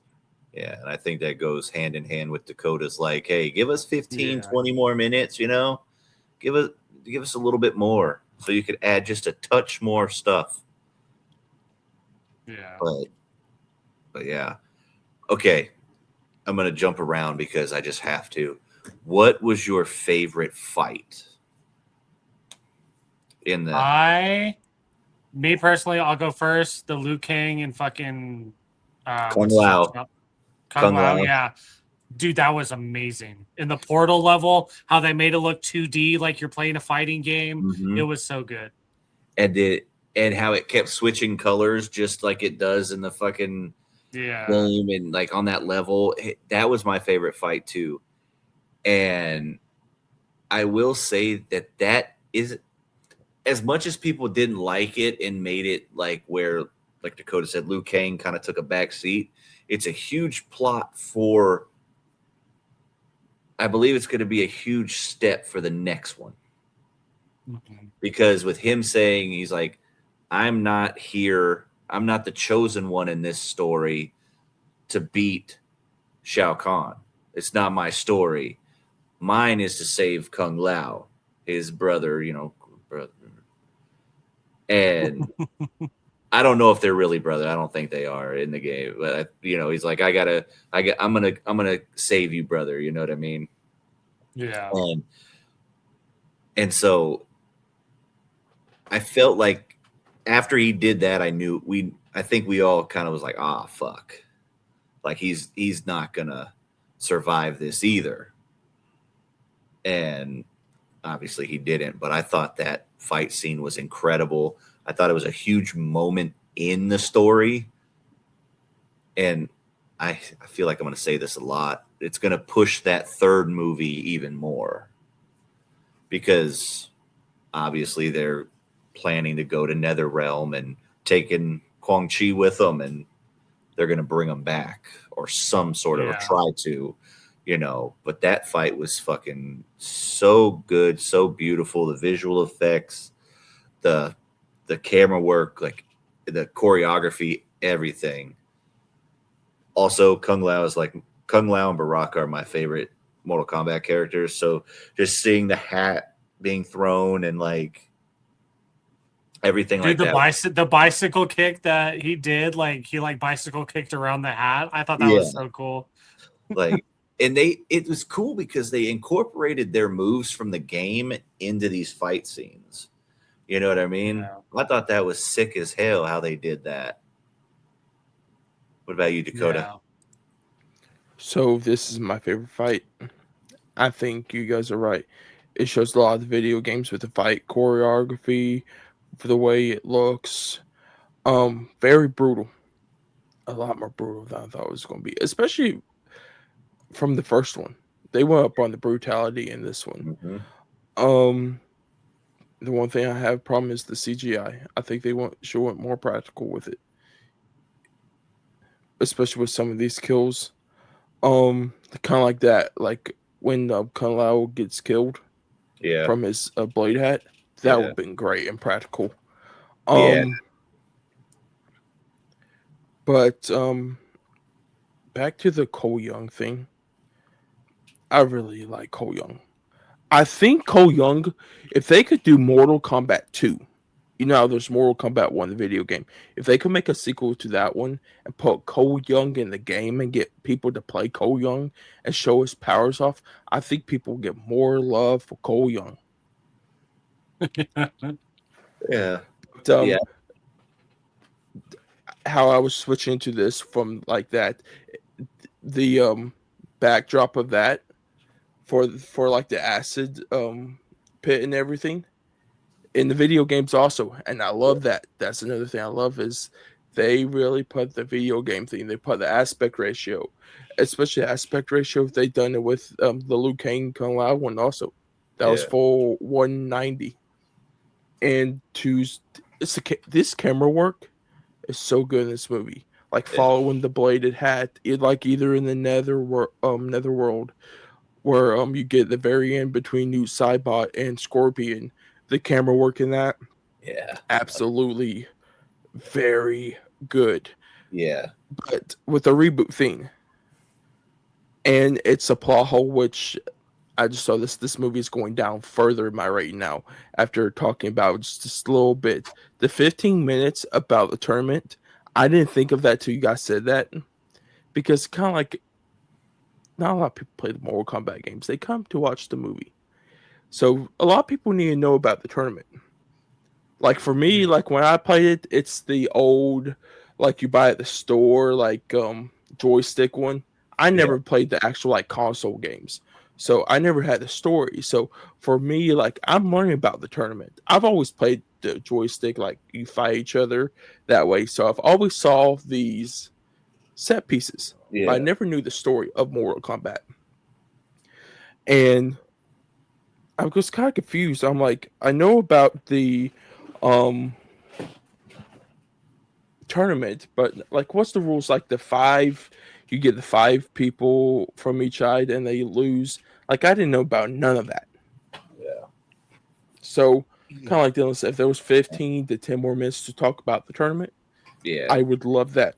And with the reboot thing, it still pisses me off because you had to begin with Katana. I like Katana's story at the very beginning with her father and everything, how to set up Shao Kahn. Love that, right? But when they switched to Johnny, I wish we got more story and the backstory of Johnny Cage. Because I feel like you just dropped him and you're like, oh, Johnny Cage, he's the Earthrealm guy. And this is everything, because like I said before, like the third movie in the original trilogy was supposed to be the tournament. They were building up for it because originally this was supposed to be a trilogy. Now it's going to be 5 movies, they have said. Oh, yes. Damn. Because the guy, I think it's the guy who plays Liu Kang, has signed off for 5 movies. Damn. So they're going to be extending this further than what they're doing. But that makes sense that they're extending it, because the next one, we'll talk about it at the end. Like maybe like we could talk about what we think is going to happen in the next movie. Okay. But it makes sense. Yeah. Let's talk about that at the end. We could go through that. Yeah. And what's the guy's name that brings back the people back to life? Oh, Quan Chi. I'm just going to say, as other more people have played Mortal Kombat, Quan Chi, they said, is powerful like you guys did. Yeah. And I'm just going to talk about it, not now, but at the end. If they do the games that Mortal Kombat 3, I think Mortal Kombat 3 will be so much better than this one. I think it will be the best of all of them if they can go the route it is. Yeah. We're going to see a lot more characters on both sides. But yeah, we'll get into that. I have a few theories of what they're going to do. Yeah.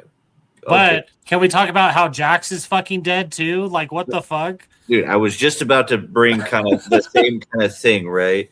My thing is the most unnecessary character in this fucking movie, hands down, is Sonya Blade. I just don't like her character. And any even going back to 95, was it 95? I don't know. The 90s one. What the fuck? Why is she always getting bailed out? Why is she always getting saved? She was just a worthless character. She's the reason Jax got killed. He was trying to protect her ass, and she fucking got the in the neck, man. like she's worthless, and it's just like, can we? Have you ever thought she kind of got Liu Kang killed also? Yeah, she sucks. She didn't do fucking anything in that fight with Shao Kahn. No, she sucks in the game too, and then she's gonna be the her one. Fight kind of sucks in the fucking when she fights Katana's mom. When she fights Sindel, like yeah, she died. Sindel died so fast to a bitch who can barely do anything. Dude, yeah, like that shit pisses me out. Why do they keep, even like I said, going back to the 90s ones, why do they keep propping up Sonya Blade? She's so forgettable in this movie. She does nothing, gets two people fucking killed, and it's like, you suck. And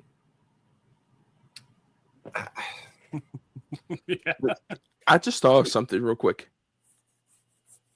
The way they do Cole Young's story in this reboot kind of reminds me of what they done with Johnny Cage in the originals. You bring up Johnny Cage as one of the main characters in the original, and you kill him off right at the beginning of the second movie. Getting a fucking annihilation, yeah. And you do that with Cole Young. You build up Cole Young, and you just kill him right off easily. Yeah, I've heard.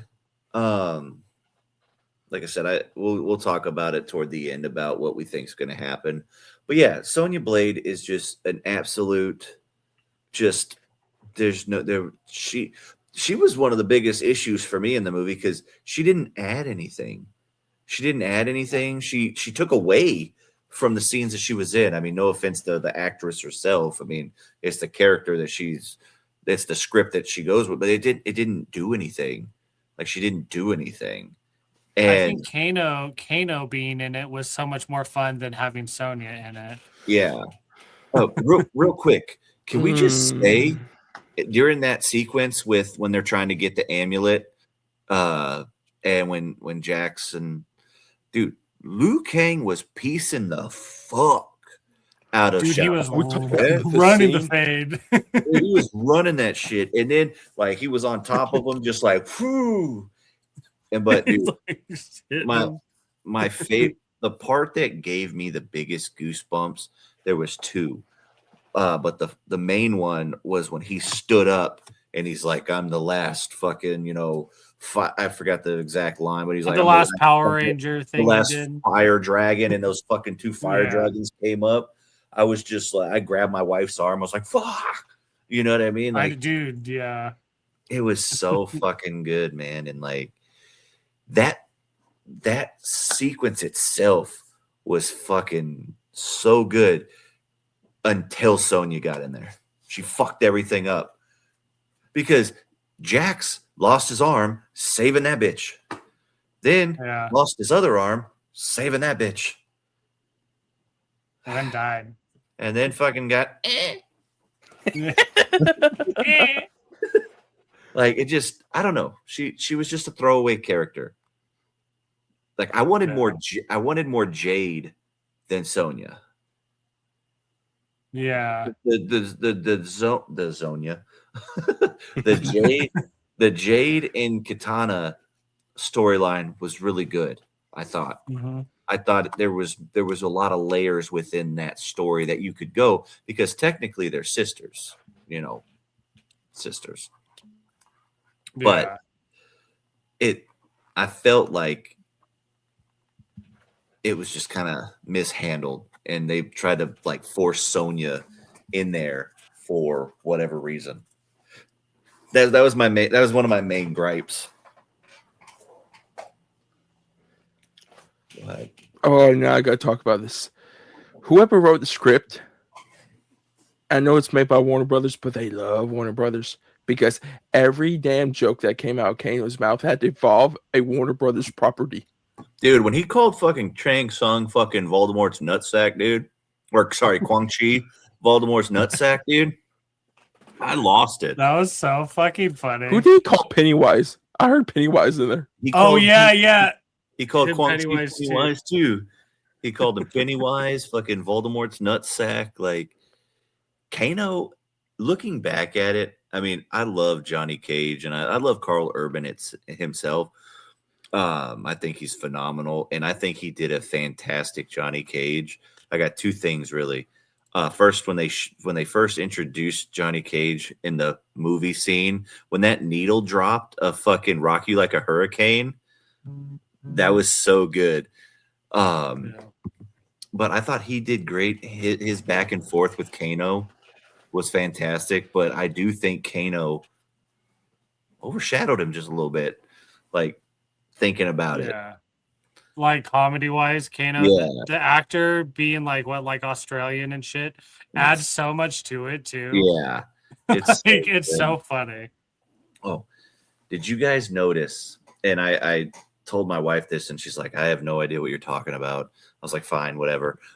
But when he's sitting at the convention after they introduce him, did you notice that they made different movies? Like the movie posters that he had on there, it was the classic Mission Impossible 1. Yeah, I noticed that. It was Broken Arrow, and I believe it was Terminator 2, I think it was. Yeah. Or, dude, I love just those little pieces of things, and I was like, it's such a Johnny Cage thing. Like, you have these blockbuster action films, but you put his face on it. It was so good. I thought those little things were great. I just saw this. So when they delayed this, right? They're like, "Oh, we want more box office numbers." No, it wasn't. I think they're in cahoots with Prime Video, because what is right now Prime Video with Carl Urban? Oh, The Boys. Yes, I'm wondering how much of it is. Okay, The Boys is playing. Everyone loves The Boys, and it's Carl Urban. So, new movie with Carl Urban's out. Go see it. Yeah. Which it makes sense that they would do that. They would want to like capitalize off the star power of Carl Urban. To me, it's crazy how he can go from looking so goddamn haggard and old to he doesn't look young in Mortal Kombat, but he definitely doesn't look as old as Butcher. Yeah. Like, it's insane. It's the frosted tips, man. Something. It's insane. I absolutely loved. Are you about to sniff glue? What the fuck is that? It's saline solution. Oh, okay. I thought that was like Elmer's glue. I was like, dude. Say it for a second. Nope. See, saline solution. It's fine. You got sniff glue. Sorry, I'm twitching over here. I loved the Baraka segment. I wish there was more. Yeah. I wish there was more Baraka, and how that played out, and just the absolute. This is why I think he did the perfect Johnny Cage, because he literally played the character and acted his ass off and made them believe that he was some fucking big shot warrior and that he was gonna be the guy to save them and shit. And it was so fucking good. And when he did the split nut shot, it was so good. The way, dude, yeah. And after that, how he was like, "You're a great warrior" or something like that was so funny. Yeah. And it just that. I had a blast with the movie. Like, you can nitpick it all day because there's a lot to nitpick about and to criticize about, but just the overall thing was great. And I hope that we get more Baraka in the third one, because like I said, he's my favorite character, as well as fucking he he was funny. It was just funny. And I just love the tone of this movie. Like, yeah, end of the world, people are dying, whatever. But it was I did not expect how funny it was going to be. You know? Yeah. Mortal Kombat's always been kind of humorous, but they just upped it for this movie, and I thought it works so well with what's going on. Yeah. It was so fun. I agree. So the when he's talking to Baraka and he goes like in like full Johnny Cage mode, when he looks at him, he's like, "Man, I didn't know you were a fucking pussy." My mom and dad were like, "Oh." They were like, "What?" And the funny thing was, he was talking shit like it was gonna be Liu Kang that was gonna fight him. So he was just talking shit. I love how he says, He's like, "I accept your Liu challenge." Kang. Then Liu Kang's like, "Johnny, it's been good knowing you. You're going to die." Jax is like doing the sign of the cross. And Yeah, like, I was laughing at that. Yeah, dude, it was so good. And he's like, I love the whole fight scene, but then when he just like nut shots him. bro, yeah. what killed me is when he goes into the fucking hut and the two kids are in there and he's like, ugh. And they just point at him and they're like, he's like, shush. And I'm just like, damn, dude, you call their fucking kids ugly and shit. They're just ugly. This is so good. Well, no, what did he call him? He's like, was funny. He's like, when you're a grandparent and you're ugly rock grandchildren, you would be telling the story of Johnny fucking Cage. And then I love Brock. I thought, oh, he's gonna get pissed. He's like, man, that's the best fight I ever had in my life. I'm like, what the fuck? Yeah, it That's was so good. And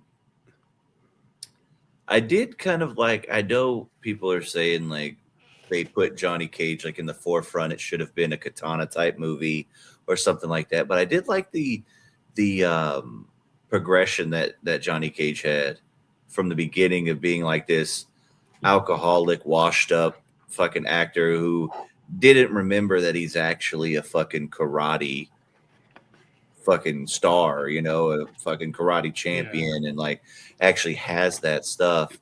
And then how he was kind of just more about himself. And I liked how he kind of changed his perspective as Raiden told him, you know what I mean?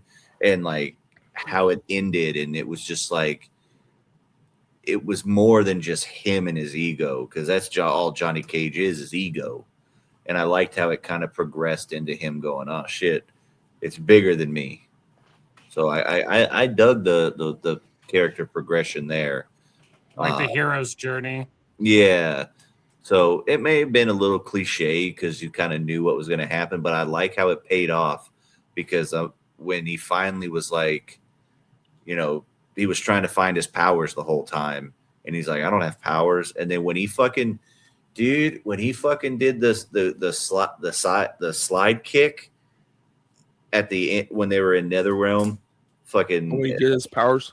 Yeah, when he got his powers when and he slide kick, dude, I was like, iconic. I was just like, oh my god, because you had Kano and Jade. Was it Kano and Jade? Kano, Jade, and then Scorpion blew he took his thing off the fire, blew them, and then he fucking did the slide kick with the power. It was a Mortal Kombat fans. I don't want to say wet dream, but you know, it was fucking. It was just fun. It was so good. I had such a fun time with it. And I think that's what. How do I want to put it? Because I don't want to. You can criticize a movie for the technical aspects of it, but if you had fun with it and you enjoyed and you had a good time and had your experience met, I think it's a good movie. Or it's a good. I know a lot of people are calling it fun trash, you know, a blast but a shit movie. I understand that, but it's still moved you in a way. It still touched you in a way, in a positive manner. So it's still a good movie.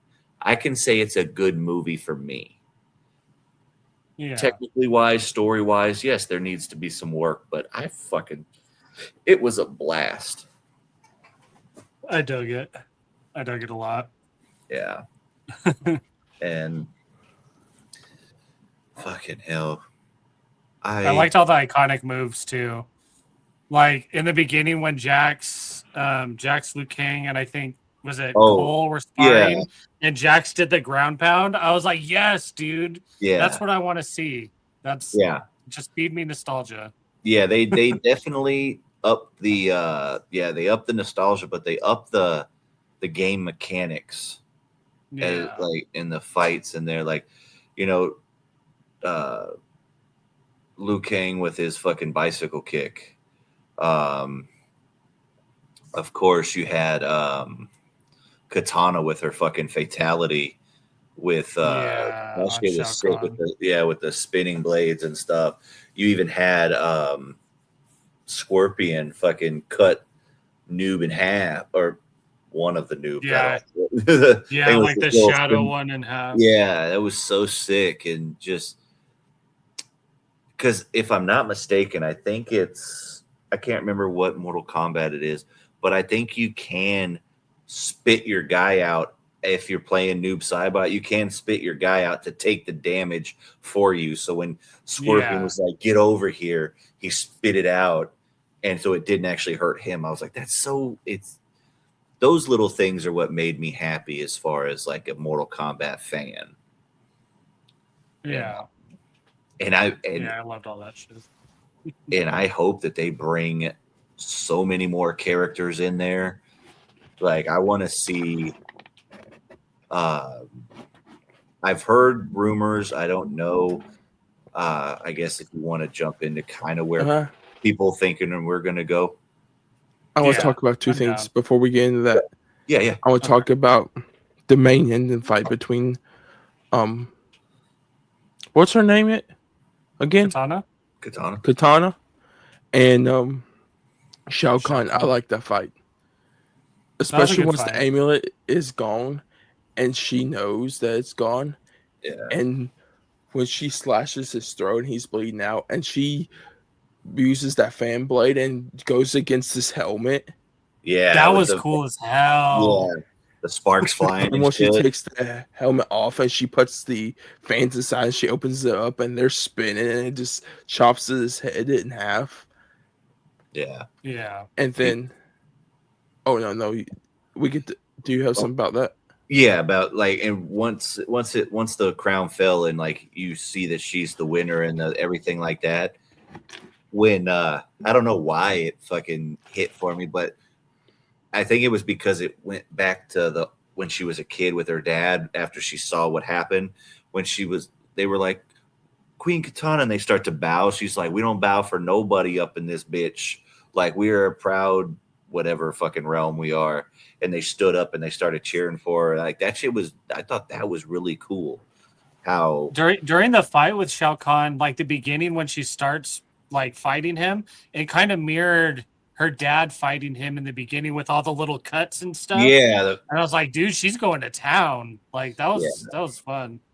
Yeah, I thought that was really cool. And I liked how it was, because in the first fight that Katana had with Johnny Cage, it was in that same little area, that little corner or midtown, whatever you want to call it. And that's where they fought. And that's where she actually got her ultimate revenge.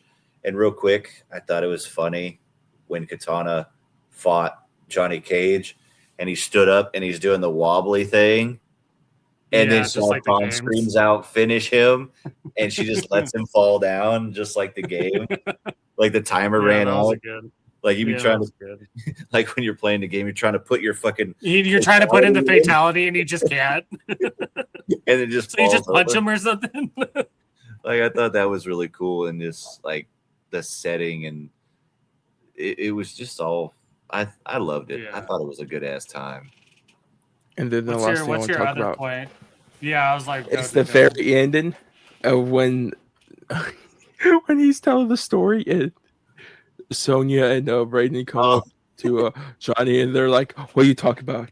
And the Brock is like, "Oh, Johnny fucking Cage is telling us this great story of how you guys won," and he's like. Sonya's like, did you fabricate anything, Johnny? He's like, okay, maybe 2 things. Then Barack is like, oh, it's the girl that Johnny saved. He's like, okay, maybe 3 things. Right? Yeah. Yeah. Like it was great. And the final shot to have Johnny Cage as this 90s action star, that final shot of them walking The off. slow-mo. It reminds me of a 90s action movie so bad. Yep. It's so true. Yeah. Yeah, they brought back the silliness in this one. Like that shot. It's perfect. Yeah. And for context, I didn't hate the 2021. I didn't hate the 2021. I thought it was a fun time. I do kind of like when they try to make something additional to an IP, especially like a Mortal Kombat. It's a fighting game. There's not really a full story, so I like that they tried. So I'm excited to see where they go and progress from this one. But kind of like you said, you don't get much from the first one other than Cole and that he has a family. That was pretty much it. You don't get, and then you get a little bit of revisiting from Scorpion and Sub-Zero, you know what I mean? So you get a little bit more of that, but I'm excited to see where they go. I've heard people talk that Cole is going to come back, but they're saying that he's going to come back as like an Ermac or a Kenshi, something like that. And because I think Kenshi makes a little bit more sense because Kenshi's blind, and I mean he smashed the fuck out of his head, so maybe he can't get his full sight back. He can't like get everything back. So, and those 2 fighters are dope as fuck. They're a lot of like telekinesis type shit, and you know, so that's what I've heard a few people talking about. And if they do that, that's going to be fucking cool because I don't know how you're going to introduce the other characters like that from how it left off with the second one. Does that make sense? Yeah. Like, you can't just pull these people out of our nether realms. This sounds like it'd be like rescue shit. The third and to get back.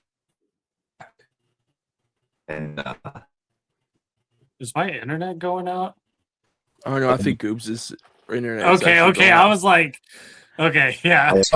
He just started like going staticky and stuff, and I was like, oh no. I think Goobs is. Yeah, I think Goobs' internet's going out. But while Goobs is fixing it, his internet and everything, what I think that they could do, I don't know if they're going to do this, like what Goobs was saying, or what he like Mortal Kombat 3, especially with Quan Chi, they can bring back Shao Kahn, because in Mortal Kombat 3, what I heard is that Shao Kahn goes to actually like the Earth realm and like takes over Earth, and he really wants it, and they start fighting on Earth. So that's if they could go, they could either go that with this, or if you can go like number 5, you could do it with that. I hope Goobs' internet comes back in the next few minutes because I have a big swing that makes a lot of sense, but it's just for the third movie, it kind of makes the most sense to do it. But I want to wait for Caveman over there with his fucking dial-up internet to work. He's Colby. He's Colby now in our episode. It looks like he's Nope. Yeah, Goobs is gone. Yeah, Goobs is gone. Oh no. So I don't know if you know the character named Chinook. He's the elder god of death, and he rules the nether realm. So if they're going to try to find Kung Lao and bring him back, he wouldn't. Oh, he's back. Goobs is back. Am I back? Am I Yeah, working? You are back. Okay. Dude, Am I working? you just got more pixelated and pixelated until you disappeared. You That's turned cool. into a cartoon character. It was crazy. Well, now I'm gonna have to fucking watch and fast forward to this part in the episode. What the hell? It sounded nuts. That's weird. But Sorry, yeah. go ahead. I'm gonna go through like what I think is gonna happen in the third one that makes the most sense to me. So in the games, there's a character called Chinook, and he's the elder god of death. They're trying to get Kung Lao back, so they're gonna go to the nether realm to try to get Kung Lao's soul. Yeah. So I think they're gonna have to fight Chinook. And he's like one of the big bads in the games, and I think it's gonna be like pretty much going to the nether realm, finding all their buddies, bringing them back to life, and then that's probably going to be the whole movie until 4, Yeah. because he's like a big bad because he's an elder god. Like Yeah. that would be cool, and that way they can introduce all the nether realm people and stuff like that too. So we'll just have to see. Yeah. Hey, Goobs, you want to do yours again? What, because where your internet was cut out? No, yeah, dude. I thought I was having I was like, oh no, my internet's dying, and Dakota's like, no, it's not yours. that's weird because like I didn't my box on my screen didn't look like it was doing anything, but Dakota's kept going in and out and stuff like that. So I don't know what the hell that was, but Yeah. But no, I think as far as like the third one, I feel like it's going to be just basically like a search and rescue type mission with trying to get their people back, but I feel like it's going to have the opportunity to get other characters from there, because how are you going to bring back Cole as a fucking, like, he got smashed all the way up. Like, there's no bringing that back. Just like how when Kwang Chi brought Kano back, it didn't put his eye back. Like, it didn't. He had to get a new eye and like all this other shit. You know what I mean? Like, it wasn't just, oh, I'm back to how I was. It's what can you do to. So they may transfer soul from Cole into one of the other fighters as such, like I said, a Kinshi or an Ermac. Those are the two that have been kind of floating around that I've heard people talk about. And then, I don't know where it's going to go, but I feel like I'm trying to think of how was it Mortal Kombat Aftermath? I'm trying to remember the games and how they came out and how they, like, in order to try to see, like, as far as characters go. I would like it if they did bring Goro back, because of course Cole fought Goro in the first one, and I've always liked that character itself. He's always been fucking cool. I'd like to see. I think his name's like Motoro or something like that. The Centaur guy. The Centaur, yeah.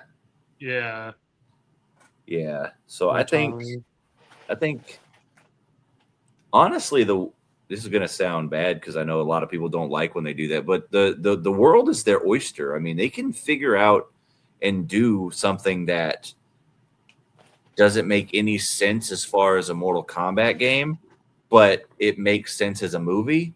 Or they could just go straight fucking fan service again and say, hey, you guys didn't like Cole, we killed him, but he's coming back as a different character. You know what I mean? Yeah.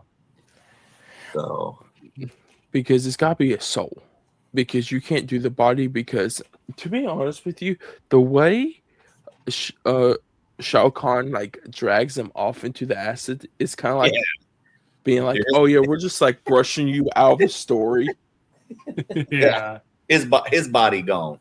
His body. So he's got to do the soul thing. If not, they're just they killed his character off, but they can recast I think it's Louis Tang Yeah.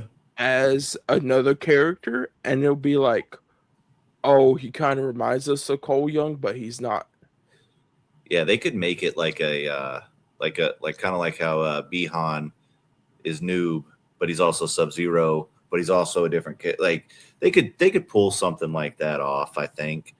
Or like they could retcon it and be like, oh yeah, he was not actually a ancestor of Scorpion. He was actually an ancestor of this guy. And this guy is yeah, because I'm trying to think. Yeah, I think that's kind of. They have a few options, but they gotta rectify the Cole thing. I think. Yeah. I think they didn't 'Cause realize Cole how was many people kinda actually like- liked him. Yeah, like I think they based Cole's character off the character Stryker a little bit, so it's like they can bring him back as Stryker maybe, but I don't know. I don't Yeah, know. Because I see a lot of sentiment right now. They're like, "Damn, I was kind of sad when Cole died," and I'm like, "You guys complained so much about the dude." right. Like it's your fault. Like that's why. But at the same time, it's like, when do studios ever listen to the fan base? Like, Yeah, exactly. this was the time that they did it. They said, "Fuck it." Especially Warner Brothers. Because we have said a lot of movies that Warner Brothers never listens to the fans. Nightmare on Elm Street is the perfect example. But then you do Mortal Kombat, right? The fans get pissed.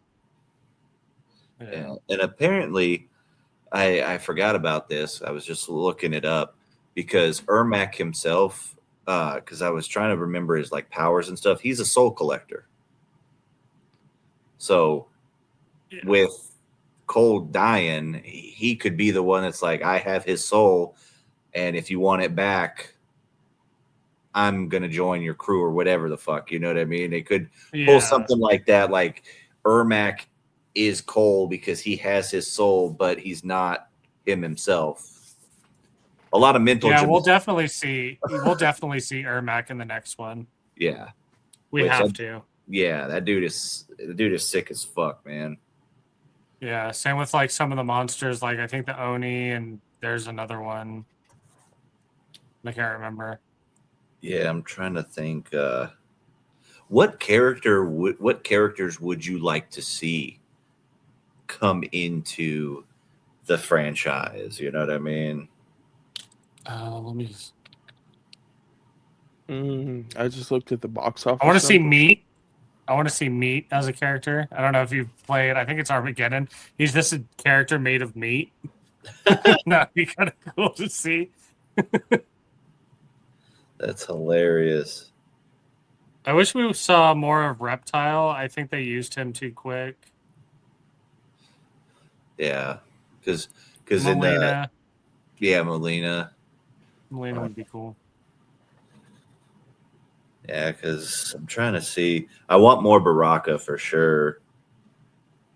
I'm looking at the character list, and there's like Omni-Man and Peacemaker and shit just because of the DLC. More of the robots too, like Cyrax, like how dude. Cabal was in the first one, but Cyrax would be dope. Yeah, Cyrax would be cool as fuck. You could even do like a, if you wanted to, if you wanted to add more female characters, you could add Frost, the female Sub-Zero, basically. Even you could bring in why can't I think Cassie? Is that her name? Sonya Blade's kid? Yeah, I think so. Is it you could get rid of Sonya and have somebody else because, like I said, No, Sonya, are they going to do the romance though between Sonya and Johnny in the third one? Maybe. yeah, I don't know. Because I'm trying to get the other, but it's bringing me up to the brand new game, like the brand new ones. I want the whole list because you have so many good ones. I forgot about Cyrax. That dude was badass. That issue though. Yeah, Cyrax is cool as fuck. If more people don't go see this movie, it's not getting made. because the it's $80 million, right? It's only made 63 opening weekend. Well, see, and That's still pretty good. I mean, it's good. It's definitely good. What kills me is, and I get why people nitpick a little bit and why they kind of go and critique it, but you have people literally, and I've seen people make videos going, this movie's fun, but it's not a good movie. All people are going to hear is it's not a good movie. You know what I mean? So I think what's hindering this movie is how a lot of people are critiquing it in a way that is kind of overshadowing like how this movie was intended to be. Does that make sense? Am I fucking... Yeah. Because if they want more people to go see it, everybody's just like, yeah, this is a fun time, but it's not a good movie. It's like, well, that's kind of contradicting the whole like setup thing. But I don't know. Maybe I'm just impartial because I had a fucking great ass time with it, and I think everyone's gonna have a great time if they go and watch it, but don't expect like a stimulating movie where you're like watching a drama or something. It's an action movie. Yeah, this that's isn't all it is. This isn't cinema per se. It's not Wuthering Heights. It's fucking Mortal Kombat. Yeah. Yeah. It's got 65%. Even though we don't trust them, it's still got 65% on Rotten Tomatoes. So it is doing good for reviews. So I don't understand how people won't go see it. I mean, because I'm trying to think what else. Because this was his first weekend. What else is out? The Sheep Detective. No, I think the delay hurt it even more. They said it was not going to hurt it. I think it hurt it more. I think the delay did. Affection's out this weekend too. Yeah, there's a few things that are out that's competing for it, and you still have the damn Devil Wears Prada and stuff like that. So it might have just been a bad week. And then let's be honest, in a couple of weeks you have fucking Grogu, so you're not going to get any. All those IMAX screens would be gone. Yeah, and then they're doing a Top Gun re-release is taking half the IMAX screens out also. And then you got Obsession this weekend. You got other horror movies coming out. Yeah.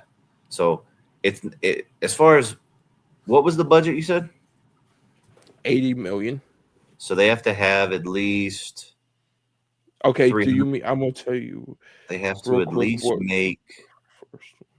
I would say 320 million to be profitable. Because it's usually about. This is how much.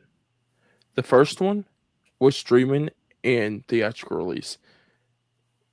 Made 84.4 million, and that's half and half, and that had a $55 million budget.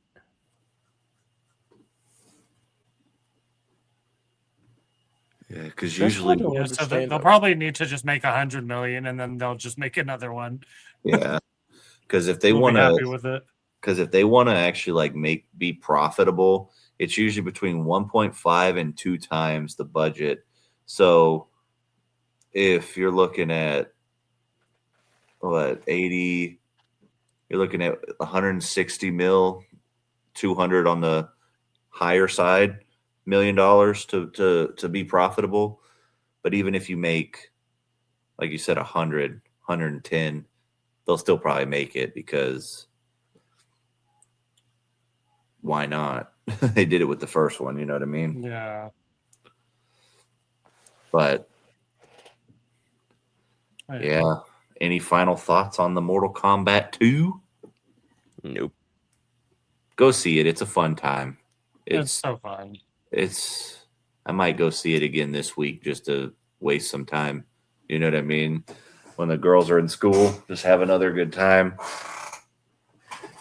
But yeah, it was so fun. It's such a good start to summer. Yeah. And it's the first blockbuster for summer, so yeah, dude. But yeah, it's totally worth it.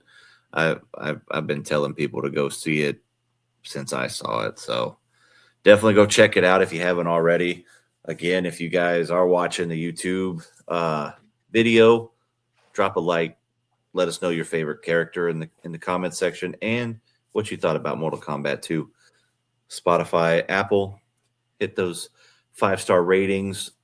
We appreciate you guys. Like I said, Dylan, welcome officially to the podcast. Let's go. Oh.